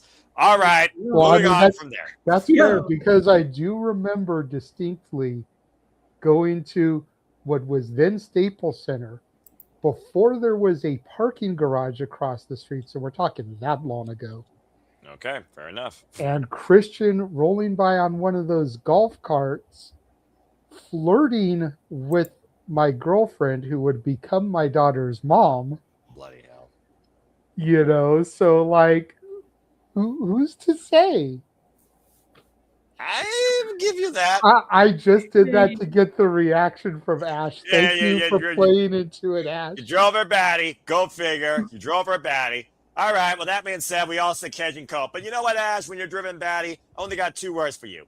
Smile anyways. And speaking of smiles, here's the definition of the show, folks, because this might be literally the main event. I kind of agree, but then again, Kenny Omega, Canada, Kevin Knight, huge opportunity. They're pretty much 1A and 1B for me. Let's go ahead and talk about this match, though, because this is definitely top 2 for me. I'm so damn excited for this. Let's freaking go. Is it Willow's time? It's Willow Nightingale challenging the Toxic Spider, the most definitive women's champion right now in the business for me. Thekla, leader, of course, of the Triangle of Madness. Oh, and might I add, 1/3 of the Stardom, Artists of Stardom champions alongside Sisters of Sin, Sky Blue and Julia Hart. And Julia Hart will be competing in Stardom this month in the 5-Star Grand Prix, taking the spot of the injured Bea Priestley as Sky Blue looks towards August to seize more gold in Pro Wrestling Eve. Sisters of Sin taking over the world. I fucking love it. All right, but focusing on the primary task at hand. It's Thekla versus Willow Nightingale. Straight up, Thekla has introduced this environment of toxicity that is welcome, in my opinion, because it has truly brought out the absolute worst and most aggressive in All Elite Wrestling. Let's fucking go for my favorite women's division. And, of course, been the reigning and defending and defining AEW Women's World Champion, beating all these stupid bitches across every stage possible, under every environment possible, including but not limited to Mina Shirakawa, Jamie Hayter, Chris Statlander, just to name a few, La Mera, Thunder Rosa, the list goes on and on. Now, of course, Willow Nightingale was our former happy, smiling, bubbly face of TBS, but due to a shoulder injury, she had to vacate the title and vacate her spot out of the Owen. But looking to persist and coming back, welcoming to her family, of course, by the conglomeration, there was a Casino Gauntlet match at Beach Break, and lucky number 8 was Willow Nightingale, who was the babe with the power of bomb to succeed, earning this opportunity as Mercedes Moné watched down from a high seat. You know, Mercedes Moné, the one that was, of course, not only at the expense of Willow Nightingale, her rise in AEW, but also with Willow Nightingale at New Year's Smash, the CEO's downfall, taking her most coveted title.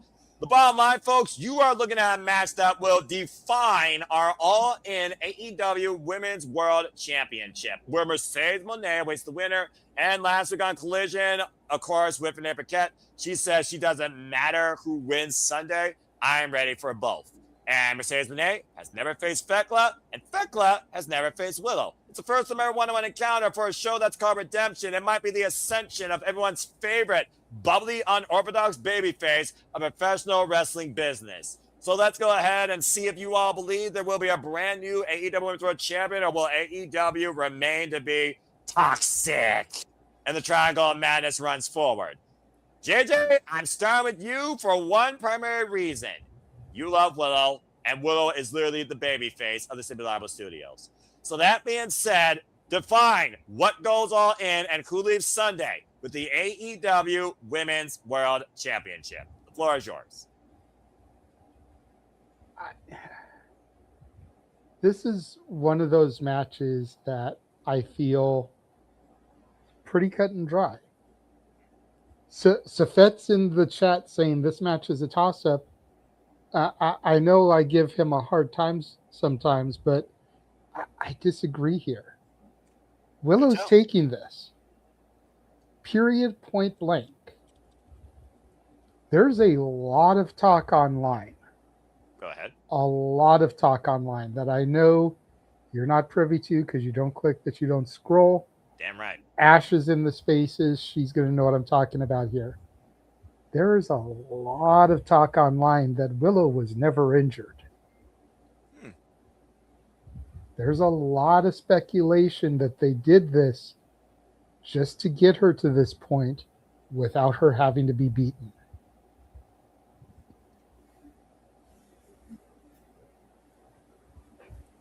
You know, she came back really quickly for a shoulder injury. I get she's the babe with the power. I get she's a strong, bad bitch. But she came back way too quick. And we don't know if she required surgery, though, to be fair, either. That's fair, but see, I'm of two minds on this topic. Go for it. There's the conspiracy theory, or there's what I like to call the Mr. Kennedy theory. Kennedy! She was injured. They thought it was worse than what it was. They did what they needed to get the belt off of her. Come to find out it wasn't as bad as they thought it was,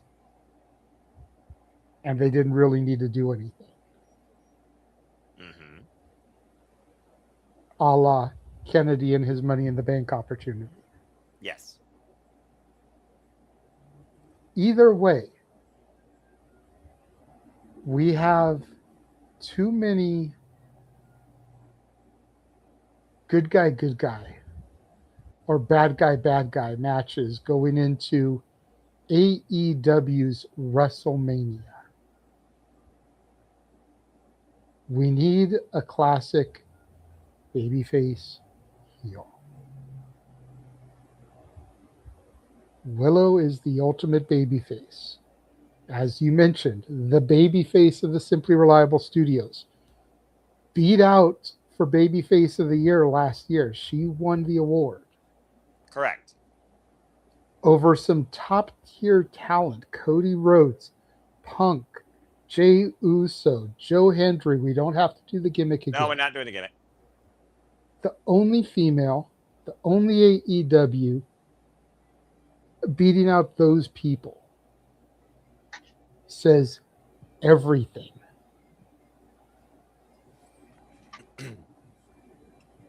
Willow and Mercedes it's Professor Xavier and Magneto.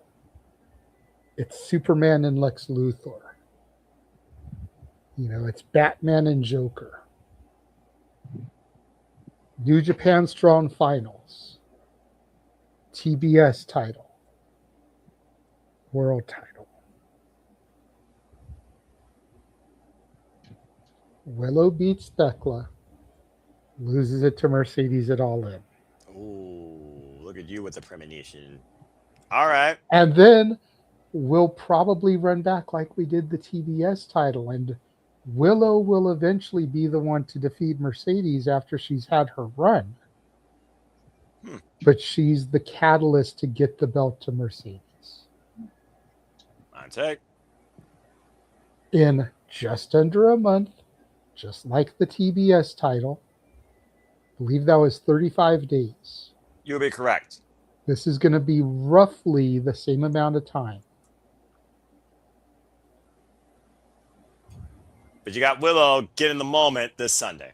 I definitely do. And in doing so, she will be the first woman to be world, TBS, and tag champion. Truly the Grand Slam. Well, Triple Crown, Grand Slam if you add the Owen title. Fair point. It's the only belt that Mercedes actually has, to your point. You know, so not Shida, not Tony, definitely not Stat, because Stat is not where it's at. You and I will never see eye to eye on that. You know I've got nothing but love for Stat, but it always comes down to who they put her against. But bottom line is Willow is going to be the inaugural AEW Women's Triple Crown. Hell, I believe the inaugural AEW Triple Crown, period. Because no man has done it either. Yeah, that's fair. All right.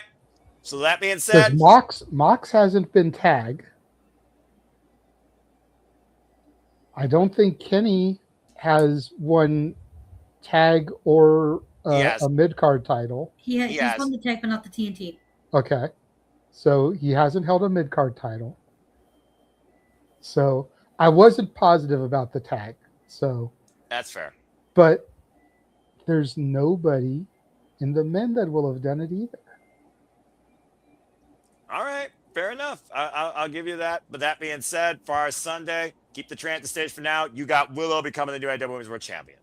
Yes, I do. And if anybody disagrees, raise your hand. Otherwise, we can move the fuck along because the boys here getting tired. Yeah, about to say, there's a reason why I had JJ do this. Because if I had to guess, this is the most anticipated match of the night for him because everyone loves Willow. Bottom line, yeah, so simple as that. Bottom line, as I see these two pondering before they say something stupid, I will go ahead and run it. Going once. Before going twice. Love you before he says something stupid. I don't know Ash to say anything stupid. Not about this, but Ash has her moments. She's batty for a reason, but you're definitely right about him with all due respect. Going once. Going twice. Good people. Absolutely. If Willow doesn't win, what the fuck are we doing? With all due respect, Thekla has a phenomenal run as champion. This will mark her 8th defense. And honestly, with the fact that she holds Stardom Gold and 1/3 of the Triangle Match is going to be involved in the Stardom 5-Star Grand Prix, that girl, that bitch, is going to wreak havoc on Stardom and Toru Okada in the upcoming month. I'll put it to you like this. If I was in the arena in Montreal, yes, my sign would say, if Thekla wins, we riot. Enough said. The 17th AEW Women's World Champion will be deemed by us to the predicting Willow Nightingale. Simple as that. And apparently, Jeff motherfucking Meacham, you do it. Jeff motherfucking Meacham, I'll christen you the Mr. Producer Man. Hey, I know these people. Hey, I see these people. Hi, guys. Hi, Jeff. Appreciate you. Jeff. Jeff motherfucking Meacham, always happy to have him part of the conversation. Jeff, on screen in the Jeff chat. is a sad Meacham. Because I asked him today if he's available in 1 week for our next interview, and he said no. Oh, well, there's always next time. Again, a missed opportunity just means a better opportunity awaits for you. I've said that but about if Ash is off next Thursday, then maybe she can join. I am working. I'm the opening and closing manager for Thursday. Priorities over passions. Simple as that. I am off Wednesday though. The interview isn't on Wednesday. I know, but I'm just saying. I'm just saying no because we're talking on AEW here, right? And where's AEW this Wednesday? Detroit, Michigan. Again, I'm not going though because again, priorities over passions. But thank you, Ash, and thank you, JJ. I think she might want to do a watch along in case Why would you fit? Because the boys might show up, and I'm going to pop off if they do. Because I love Shelly and Sabin. Because if they go to AEWs, you can expect I'm going to pop off like a mofo. We'll talk behind closed doors whether or not we make it official. And here at the Cinema Studios, we try to be your one-stop spot for reliable coverage for the biggest moments possible here. And since I am from the bi-state area, if I'm not going, might as well be commentating it. We'll see. All right. It's the same. That's also we know how I remember that one day you guys were doing an NXT show and I dropped in with the $50 super chat. I only tuned in because I thought the Motor City Machine Guns was going to be on that show. I was not expecting them to be on the main roster right away. Fair enough. I mean, fair enough. And Jeff basically showing us, of course, for our passions, what he, of course, has to lead his talents to. But again, always appreciate you, Jeff. We'll talk more behind closed doors, how next week's scheduled. Sounds like I'm going to be busy as usual. Go figure, beyond what I actually need to do. But we'll see what happens. But that being said, we know what's going to happen this Sunday, or should happen this Sunday. Thekla drops the belt to Willow Nightingale. Simple as that. After 160, what would be 63, 4, 5, 60, 165 days. Had to do the math in my head. All right. Thank you, everybody. And Jeff, love you, brother. All right. Willow for the win. Simple as that. Okay. Let's transition real quick to a human car wreck because that's a make-up. What is it, Emmanuel? Don't say something stupid. Something I'm stupid. not. Yeah, I know. I'm not. I just got a question. If Thekla retains, it'd be one strange match, a heel versus heel, and we have to root for Mercedes. That's how they expect us to cheer for Mercedes that way. There's Like it doesn't make. There's not enough high I'm gas cheering from for Woodstock. Thekla. There's not enough high gas from Burning Man or Woodstock in the 1960s that could make the world cheer for Mercedes Monet to become AEW Women's World Champion at the expense of Thekla. B-O-O. All right. And second of all, Mick Foley said himself, like he sees a lot of himself in Willow Nightingale. And I'm like, well, he ain't wrong. I mean, like if she's that underdog that she has the belt for that short period of time, I can see it apparently, but Mick, no, just no. All right, fair enough. Thank you, everybody, and also Safet. Damn it.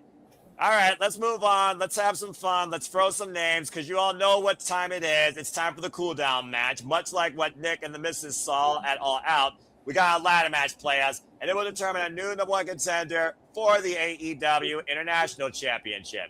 Your field goes as follows. Beast Morto, Speedball Mike Billy, Commander, Jungle Jet Prey, of course, Speedball Mike Billy, Commander, very familiar with the current champion, and maybe Bandido if he actually wins the title. And the other two men that qualified, thank you, No DQ, by the way, who reported, who qualified, by the way. I had to go look at the spoilers to make sure this is as actually accurate as ever. Spoiler alert in 3, 2, 1. The other two men are El Clone of the Don Callis family and Nick Wayne. Okay, bottom line, folks, someone reaches the ladder, grab a ladder, climb it, sees the contract. You're the new number one contender for the AEW National Championship, whether or not it's held by Kyle Fletcher or Bandido. You know how this works in multi-person matches. You get 2 picks, primary, secondary. Don't take all night with this, all right? It's our semi-main because that's how AEW previews go. They have a human car wreck as a cooldown, which I think is a smart move because it really does draw the line with, okay, now we can let us seize in the moment. After Willow wins, everyone jumps out of their seats in absolute delight. Let her celebrate. Then you get the ladder set up, you get the traditional plug, you get the people coming in, and people go grab a drink at the Canada bar, probably an AEW root beer if I had to guess. I've been to Toronto, so I'm only guessing here. All right, folks, make it quick, make it simple. 2 names, secondary, primary, and you know how this works. Let's go around the horn and see what y'all got. Ash, you go first. So, where's Redemption again? Canada, eh? Montreal, Quebec. Canada. Oh, Montreal, Quebec, Canada, the home of That's one. Speedball Mike Billy. That's where Billy's from. Like, it's like, you want to talk about like giving wins to the hometown boy? This is perfect. Plus, it also sets up for Kevin Knight versus Speedball Mike Bailey for that TNT title. I don't think anything else needs to be said about at least one pick and one. Isn't it for the national title, not the TNT title?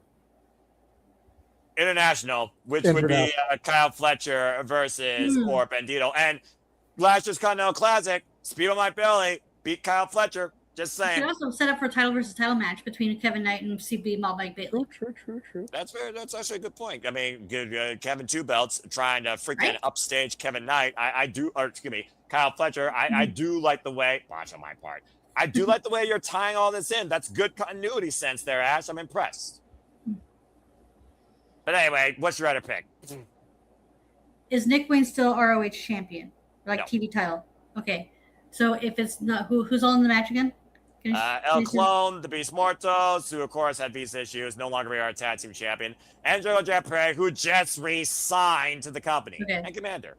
If Speedball's not winning it, I can see him try with Jack Perry again, because the company seems to be pretty high on Jack Perry.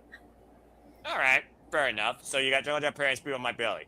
Speedo Mike Bailey, Canada, duh! And again, continuity with Kyle Fletcher or freaking Kevin Knight. If he still wants to try and bring out the best of Kevin Knight, again, we'll see how good Kevin Knight is against Kenny Omega and see how that shapes Kevin Knight. See also how that affects him and will Ospreay's outlook, maybe after the match, maybe a shot's taken, just saying. Someone tells me Kenny Omega is not going to have just a clean run all the way to All In after Sunday night. But yeah, Speedo Mike Bailey, and as far as the national champion, Kyle Fletcher is who I picked earlier.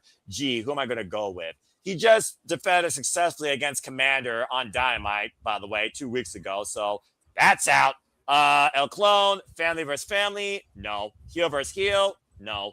Nick Wayne, I don't know what to make of Nick Wayne right now because no title. Matriarchy's kind of dead. Trying to prove that he is the next great, prodigy. Young upstart versus young upstart, heelers mentality. I don't think the two have faced each other. Yeah, I feel like this is almost cut and dry. But Jeff Perry's already had big moments this year. Hell, he won the fucking national championship at freaking Revolution in front of JJ, in front of his own family. So I'm going to go a little different here just to make things a little bit different because why the fuck not? Got to make something seem exciting here in this ladder match, keyword ladder match. We already know what's going to happen here. Someone's going to get thrown up the top of the ladder. Speedo Mike Bailey and Nick Wayne. Those are my picks. JJ. Speedball and Jack Perry. All right. Emmanuel. Speedball and right now, Boros. What? The Beast Mortos. Why not? Like we all went for it's pretty obvious. No, who's gonna win. It's Speedball. I just say it's pretty obvious who's gonna win. Like no offense to Jack Perry, he's the only second recognizable face. But other than that, who else is capable of that title? Like no offense, and trying to be different. So I gonna have to go to the Beast Mortal. You know what? With all due respect, if this match somehow happens at Grand Slam, the Beast Mortals actually makes perfect sense. You actually might be onto something, but they didn't say win. So you know what? I'll give you 2% of decent prediction points for that, and we'll see what happens. All right. That was short, sweet, simple, and quick. That's the way I like to do things sometimes here at City Predicting. Okay, a lot of fun, a lot of fantasy booking, people trying to pull the train out of the station all the way across the freaking Atlantic Ocean to London sooner rather than we actually get to there. With that being said, let's get right down to the thick of things. Let's talk about the true homecoming boy, and let's talk about our main event. Does the Jet Sword become Kevin Two Belts, or does he crash land on the runway thanks to Kenny Omega, who's on a new run of life here as the AEW World Champion?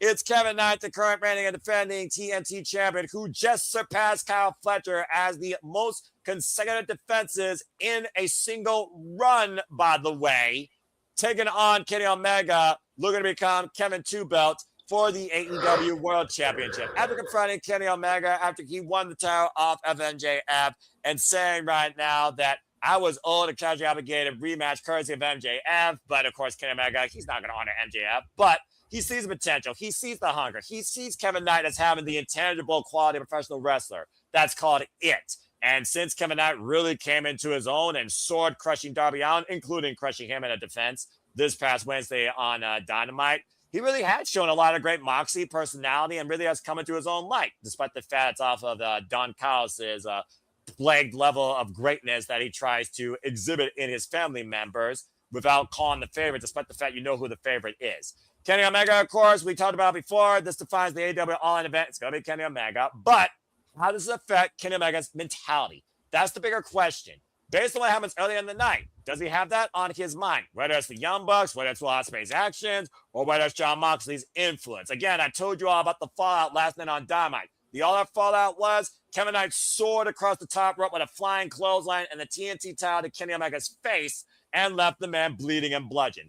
Kenny Omega since then made 2 promises. Not only will he hold on to the AEW World Championship this Sunday, he looks to really send a message to Kevin Knight that might bring him back to light. But also, if you're a betting man, don't bet against me at All In. Simply put, let's go ahead and talk about the outlook on the AEW World Championship, Kevin Knight's future, and Kenny Omega and his role in what could be Will Ospreay's ascension after redemption.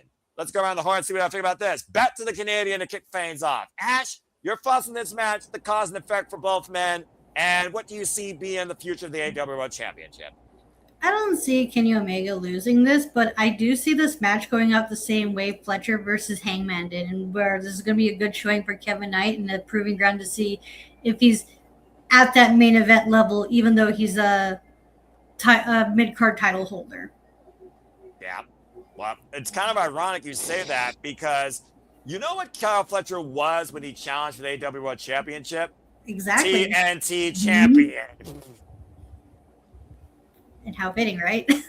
I'm about to say, with these 2 young upstarts in the Don Callis family already butting heads and who the better man is. I mean, saw that face-to-face last night on Dynamite. But that being said, as we close things out, you got Kenny Omega retaining. Yeah, I got Kenny Omega retaining. And after this potential star-making match with Kevin Knight, or like proving ground match, I'm more interested in seeing how they build towards All In between Omega and Ospreay, because there's a lot of history they can play with. Oh, yeah.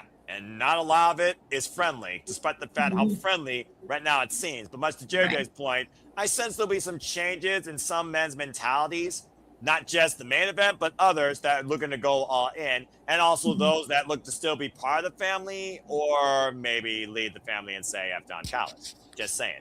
All right. Well, that was a straightforward, and I don't think no one's going to disagree. But if anyone wants to add any sort of like story element or mentality thoughts, we'll go ahead and close this thing out. As we all say, Kenny Omega going once, going twice. Emmanuel, what do you guys say? Nothing. I was just gonna say this is JJ's version of this. Could have been an AEW Dynamite. That's what I'm thinking. What he's going to say.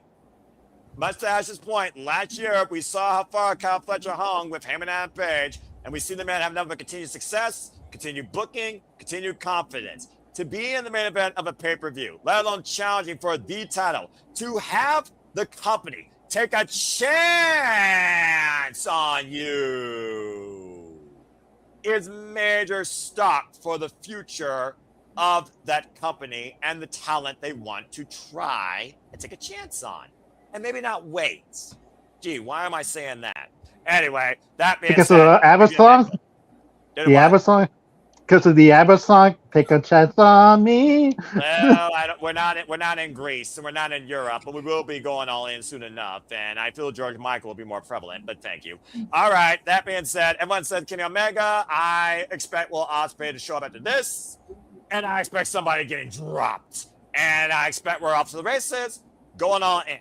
That being said, by God, this is going to be fun to watch. And Kevin Knight, let's see how high you can hang in altitude with Kenny Omega when the lights are on bright and you literally take that chance on yourself against one of the greatest in them all at the grandest stage in your career, or grandest point. Please have your seats in the upright position as we truly fly first class with the Jet Kevin Knight, the one you look up to. But Kenny Omega is going to make sure he's the one that he's looking down upon. Kenny Omega for the win.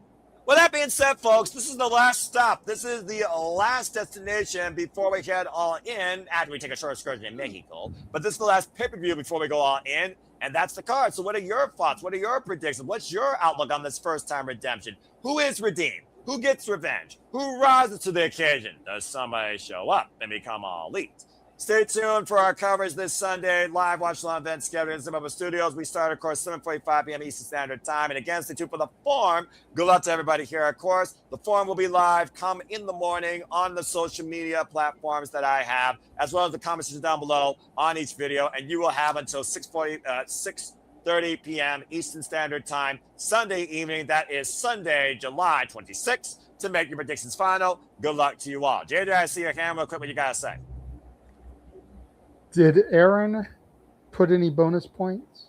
No, I'm in charge of the All Elite League. AEW right now seems not Okay. to be a non-Bandido. Then I'd like to suggest one, because you mentioned something there in that little diatribe that I think would be a great bonus point. And what would that be? Because the 90 days expired yesterday. Does anybody debut at Redemption?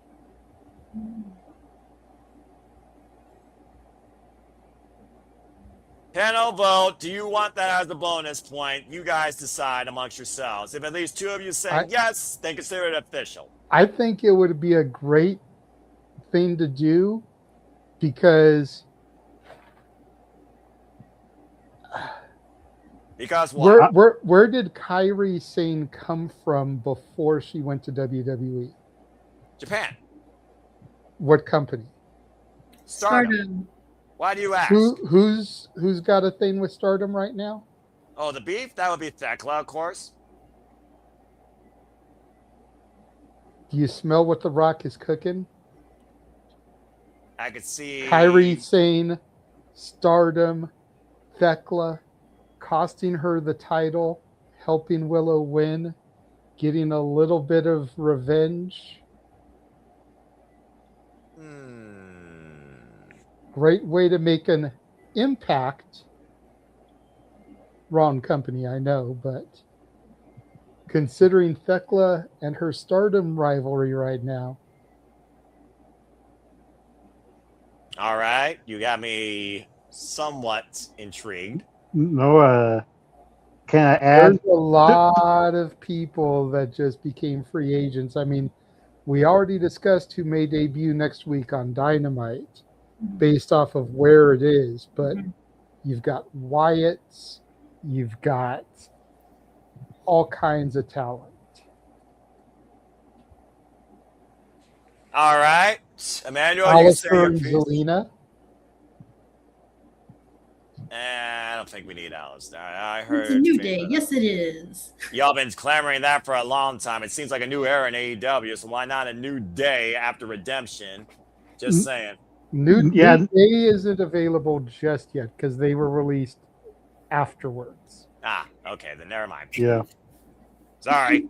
I still think they make their debut at All In. That's a possibility, yes. After the tag match, possibly, yeah. Wild tangent, but I mean, again, not too far-fetched. Amanda, what you got to say real quick?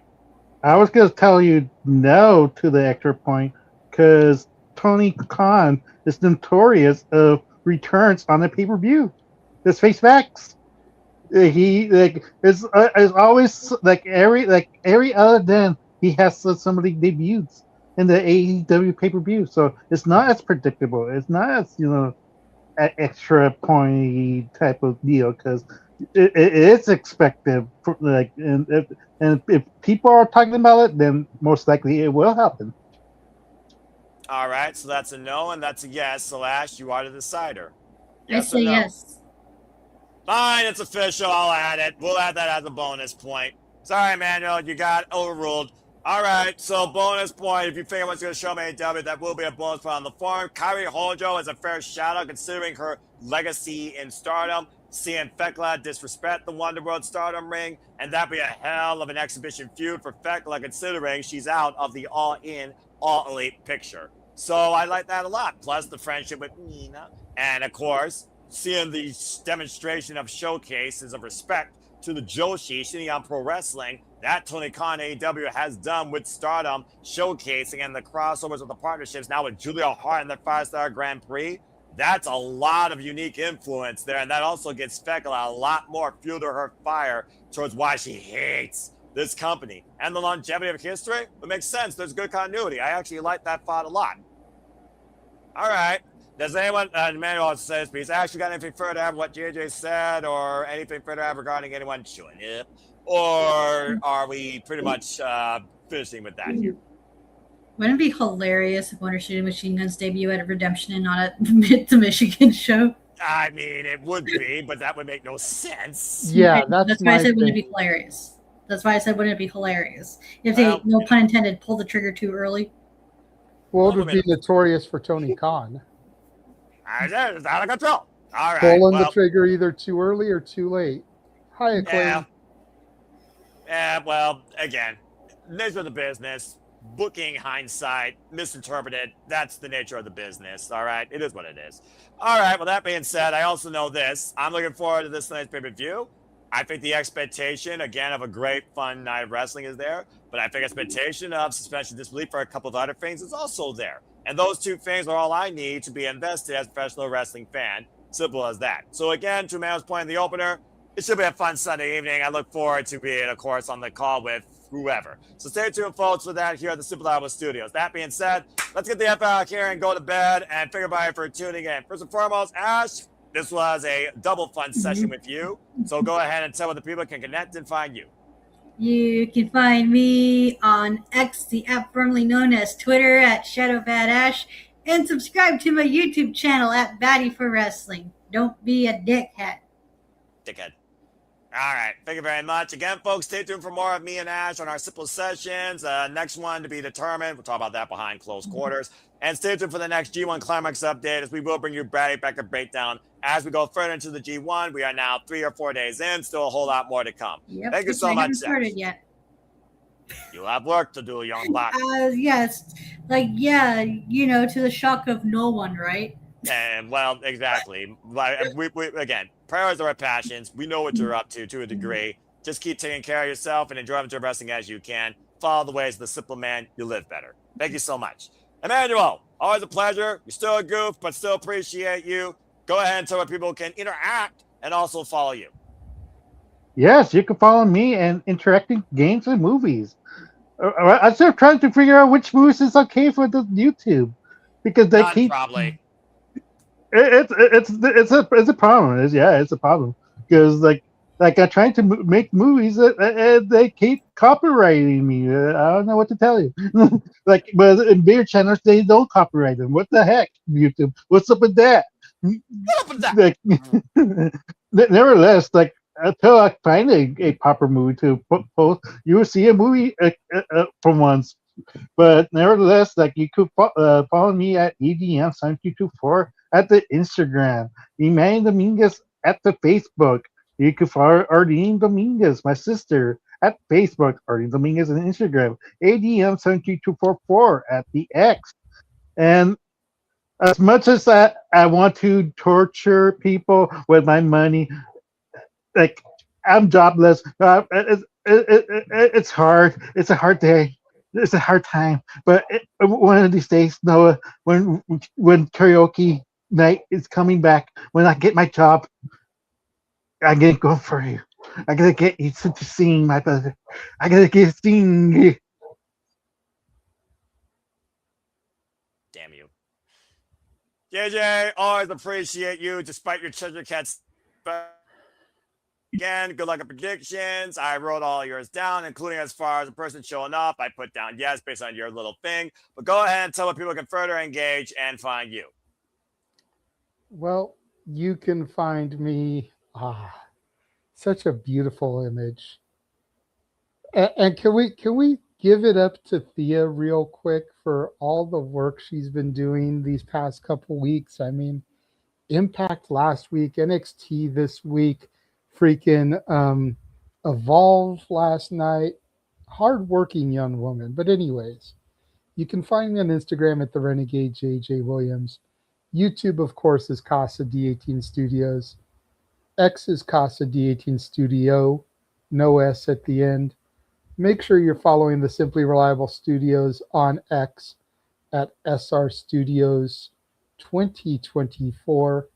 That is where you can find all of our big announcements, big live streams, etc., etc., etc.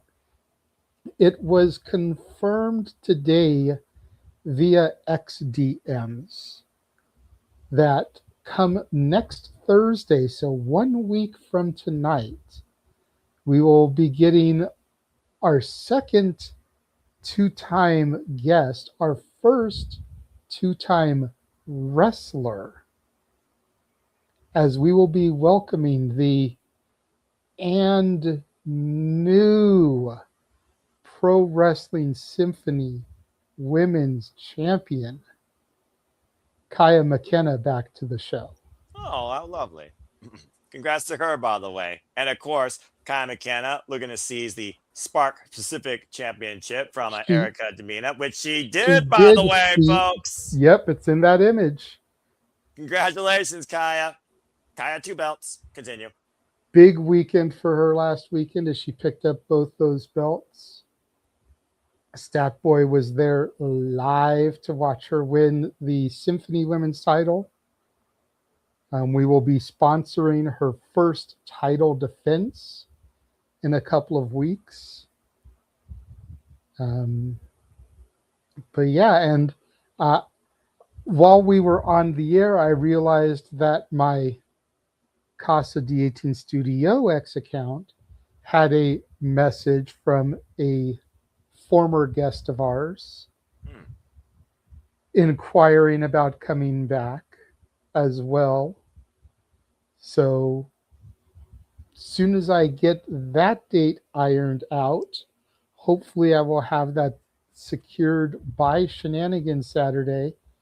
I can make that announcement, which will be our second two-time wrestler guest. Can't really say and new because she's had her championship for a minute, but if you follow the non-rap NWA, then you should be familiar with who she is, as she also wears a crown. But be on the lookout for that announcement here in the coming days. All right. All right. Well, good stuff. And again, congratulations to Conrad of Karma. Kaya McKenna, as Karma is a woman that loves hockey, that represents Pro Wrestling Symphony, Erica Demina. But all the best to you in Evolve. As again, she keeps on making waves in the independents. Congrats to Kaya. And be on the lookout for Saturday Shenanigans, as this man will probably be in the hot seat a lot more frequently with my job as of right now. So, and I'm sure that's exactly his thought process hearing that news. But hey, because I do for friends. All right. Well, again, always a team player. Yes. One of those things I continue to more moderate than participate. And then again, go into the archives, check out our interview with Kiera Hogan from last week. Fun little interview with her. Check out our interview with the People's Babushka, Jeffrey John, which we had this evening prior to this stream. Good stuff with him. Almost 2 hours with him. Nice. Almost an hour with Kiera Hogan. Nice. You know, we'll see how long we go with Kaya. I was hoping that Jeff and Statboy would be able to join us for the Kaya interview, since neither one of them were there the last time. Jeff being a hockey nut, Statboy having gotten to see her win the title and then drive her to the airport afterwards. So, you know. Right. But unfortunately, they will not be able to participate, as Jeff will be on lockdown in Anaheim at the House of Mouse, and Statboy has a blackjack gig that he will be getting paid to be a dealer for the night. So, you know, paid plus whatever he makes in tips. Good for him. I'm not mad at him as long as he turns some of those tips into Simply Reliable Studios t-shirts, you know. Which again, link in the description on YouTube. Go buy your Simply Reliable Studios shirts today. Lots to choose from. Buy a shirt. Again. Simply Reliable Studios, Saturday Shenanigans, Rage of Wrestling, I Speak Typo, Batty Bracket Breakdown, I Heart Bloody Techers, all kinds of stuff. The Emmanuel card. Get you your own Emmanuel card t-shirt. All right. Thank you for all of that, JJ. And again, folks, for more of that fun content on the go for your listening to, remember, we're on Spotify, so you can find a lot of stuff there today on Spotify. Just look up Saturday Shenanigans. It's simple as that. Thank you, JJ. And thank you, everybody, for tuning in. Of course, as you engage with us in the conversation and also lend your own thoughts towards predictions, as you all continue to make this possible, here's to episode number 178. If you do wish to further engage with me, find me if you choose. Good luck to all of you. And then Foster in 1916, again, on the X and on YouTube for all things wrestling. Shout out to BW Fam. And to my brother, KG King, for helping me, as always, with the All Elite graphics. For I am nothing more but a simple man and a lifelong fan of professional wrestling, damn it. And again, the Men's agenda is not looking like it's going to light up anytime soon, except for Friday. Thankfully, I appreciate that. Again, you see what's ahead here. Saturday Shenanigans will be Saturday night, 11 p.m. Eastern Standard Time. We will have our live watch-along event for AEW Redemption starting at 6:45 p.m. Eastern Standard Time. As again, Redemption starts 1 hour earlier than usual pay-per-views. I am very happy about that, personally. Although I gotta make sure it actually did say 6, not 7. I'm pretty sure it did say that. And then, of course, Monday evening, you'll find me on Papagino, breaking it down on Predictions League Breakdown, and that will be penciled in now live 6 p.m. Eastern Standard Time on the Papagino Network and the Simple Man's brand. Speaking of Gino, I said earlier, I'll say it again. Shout out to my fellow Italian. Of course, follow him at Papagino 0017. Great contributor and friend to the Simply Reliable Studios family and gang. Of course, moderator of the No DQ review and also the leader of his own forum, where he brings the major push to wrestling. Where this past week, he talked about the best match of the year so far. It was quite a rousing conversation with him, Dave Scheffler, and Evan. Go ahead and watch that again today at the Papagino Network on YouTube. And stay tuned again with me and him breaking down on Predictions League Breakdown. And again, as you saw earlier, me and Ash, we started our own little conversation. Go check out the latest episode of Simple Session. It had a little bit of a name, that tune. We started our own little batty game. And apparently you saw earlier in the forum, she has a batty game for me next week. So see what me and her discuss and engage and deal with in under an hour. Exclusively at the Simmons brand at Bag for Wrestling. Next day in time to be determined, live simultaneously across our YouTube channels. And then outside of that, as I talked about earlier, next week, the predictions continue, and so does the madness, because next week is SummerSlam. Due to the fact that show is 2 nights, I am not effing insane. There will be 2 nights of city predicting. The date and times will be determined, and you will find out more about that on my YouTube channel's community tab. Stay tuned for more on that. And that's all I got to say for now. As I always like to conclude, there are no winners, there are no losers, there are no betters, just fans of opinions with this passion we all share. At the end of the day, support one another, respect each other, protect your mentality too, treasure your families, and just feel life and enjoy professional wrestling. It is truly as simple as that. And again, get your predictions in. You know when they're due. You know where the forum will be, in and out of YouTube. But with that being said, thank you so much for tuning in. Please like, subscribe, comment, and tell a friend. Quick shout out to the Rage of Wrestling. Subscribe today, Walter Cruz. And follow Pop Culture Powerbomb on the X as well today. Our utter morning mighty queen of the SRS in and out of YouTube. Thekla, appreciate you. But again, I appreciate all of you. Please like, subscribe, comment, and tell a friend. The Bells Bear Live on Demand on any of the channels of the Simple Studios family banner that you see this on today. And hit the subscribe button. I assure you, content, creativity, the passion, the conversation, the fantasy booking, the city predicting, the interviews, and the expenses of my dignity are not going to let up anytime soon. But what will let up right now is my voice, as I bid all of you in Kenny Omega fashion a fine adieu. For Emmanuel, for Ash, for JJ, for all of you that choose to engage with us every day in and out on the X and on YouTube. Thank you so much. We will see you all next time in the Studios. And until then, make a positive bet in life. Have a good night. And thank you for tuning in to another rousing episode of Simply Predicting as we forge towards Sunday, where AEW brings us a redemption. Have a good night, folks, and see you next time here at the Simply Reliable Studios. Take care. I'm hitting the button immediately because, Jesus, I'm tired. Bye. Yeah, because the pay-per-view with the redemption does not have much redemption in this, storylines. Why?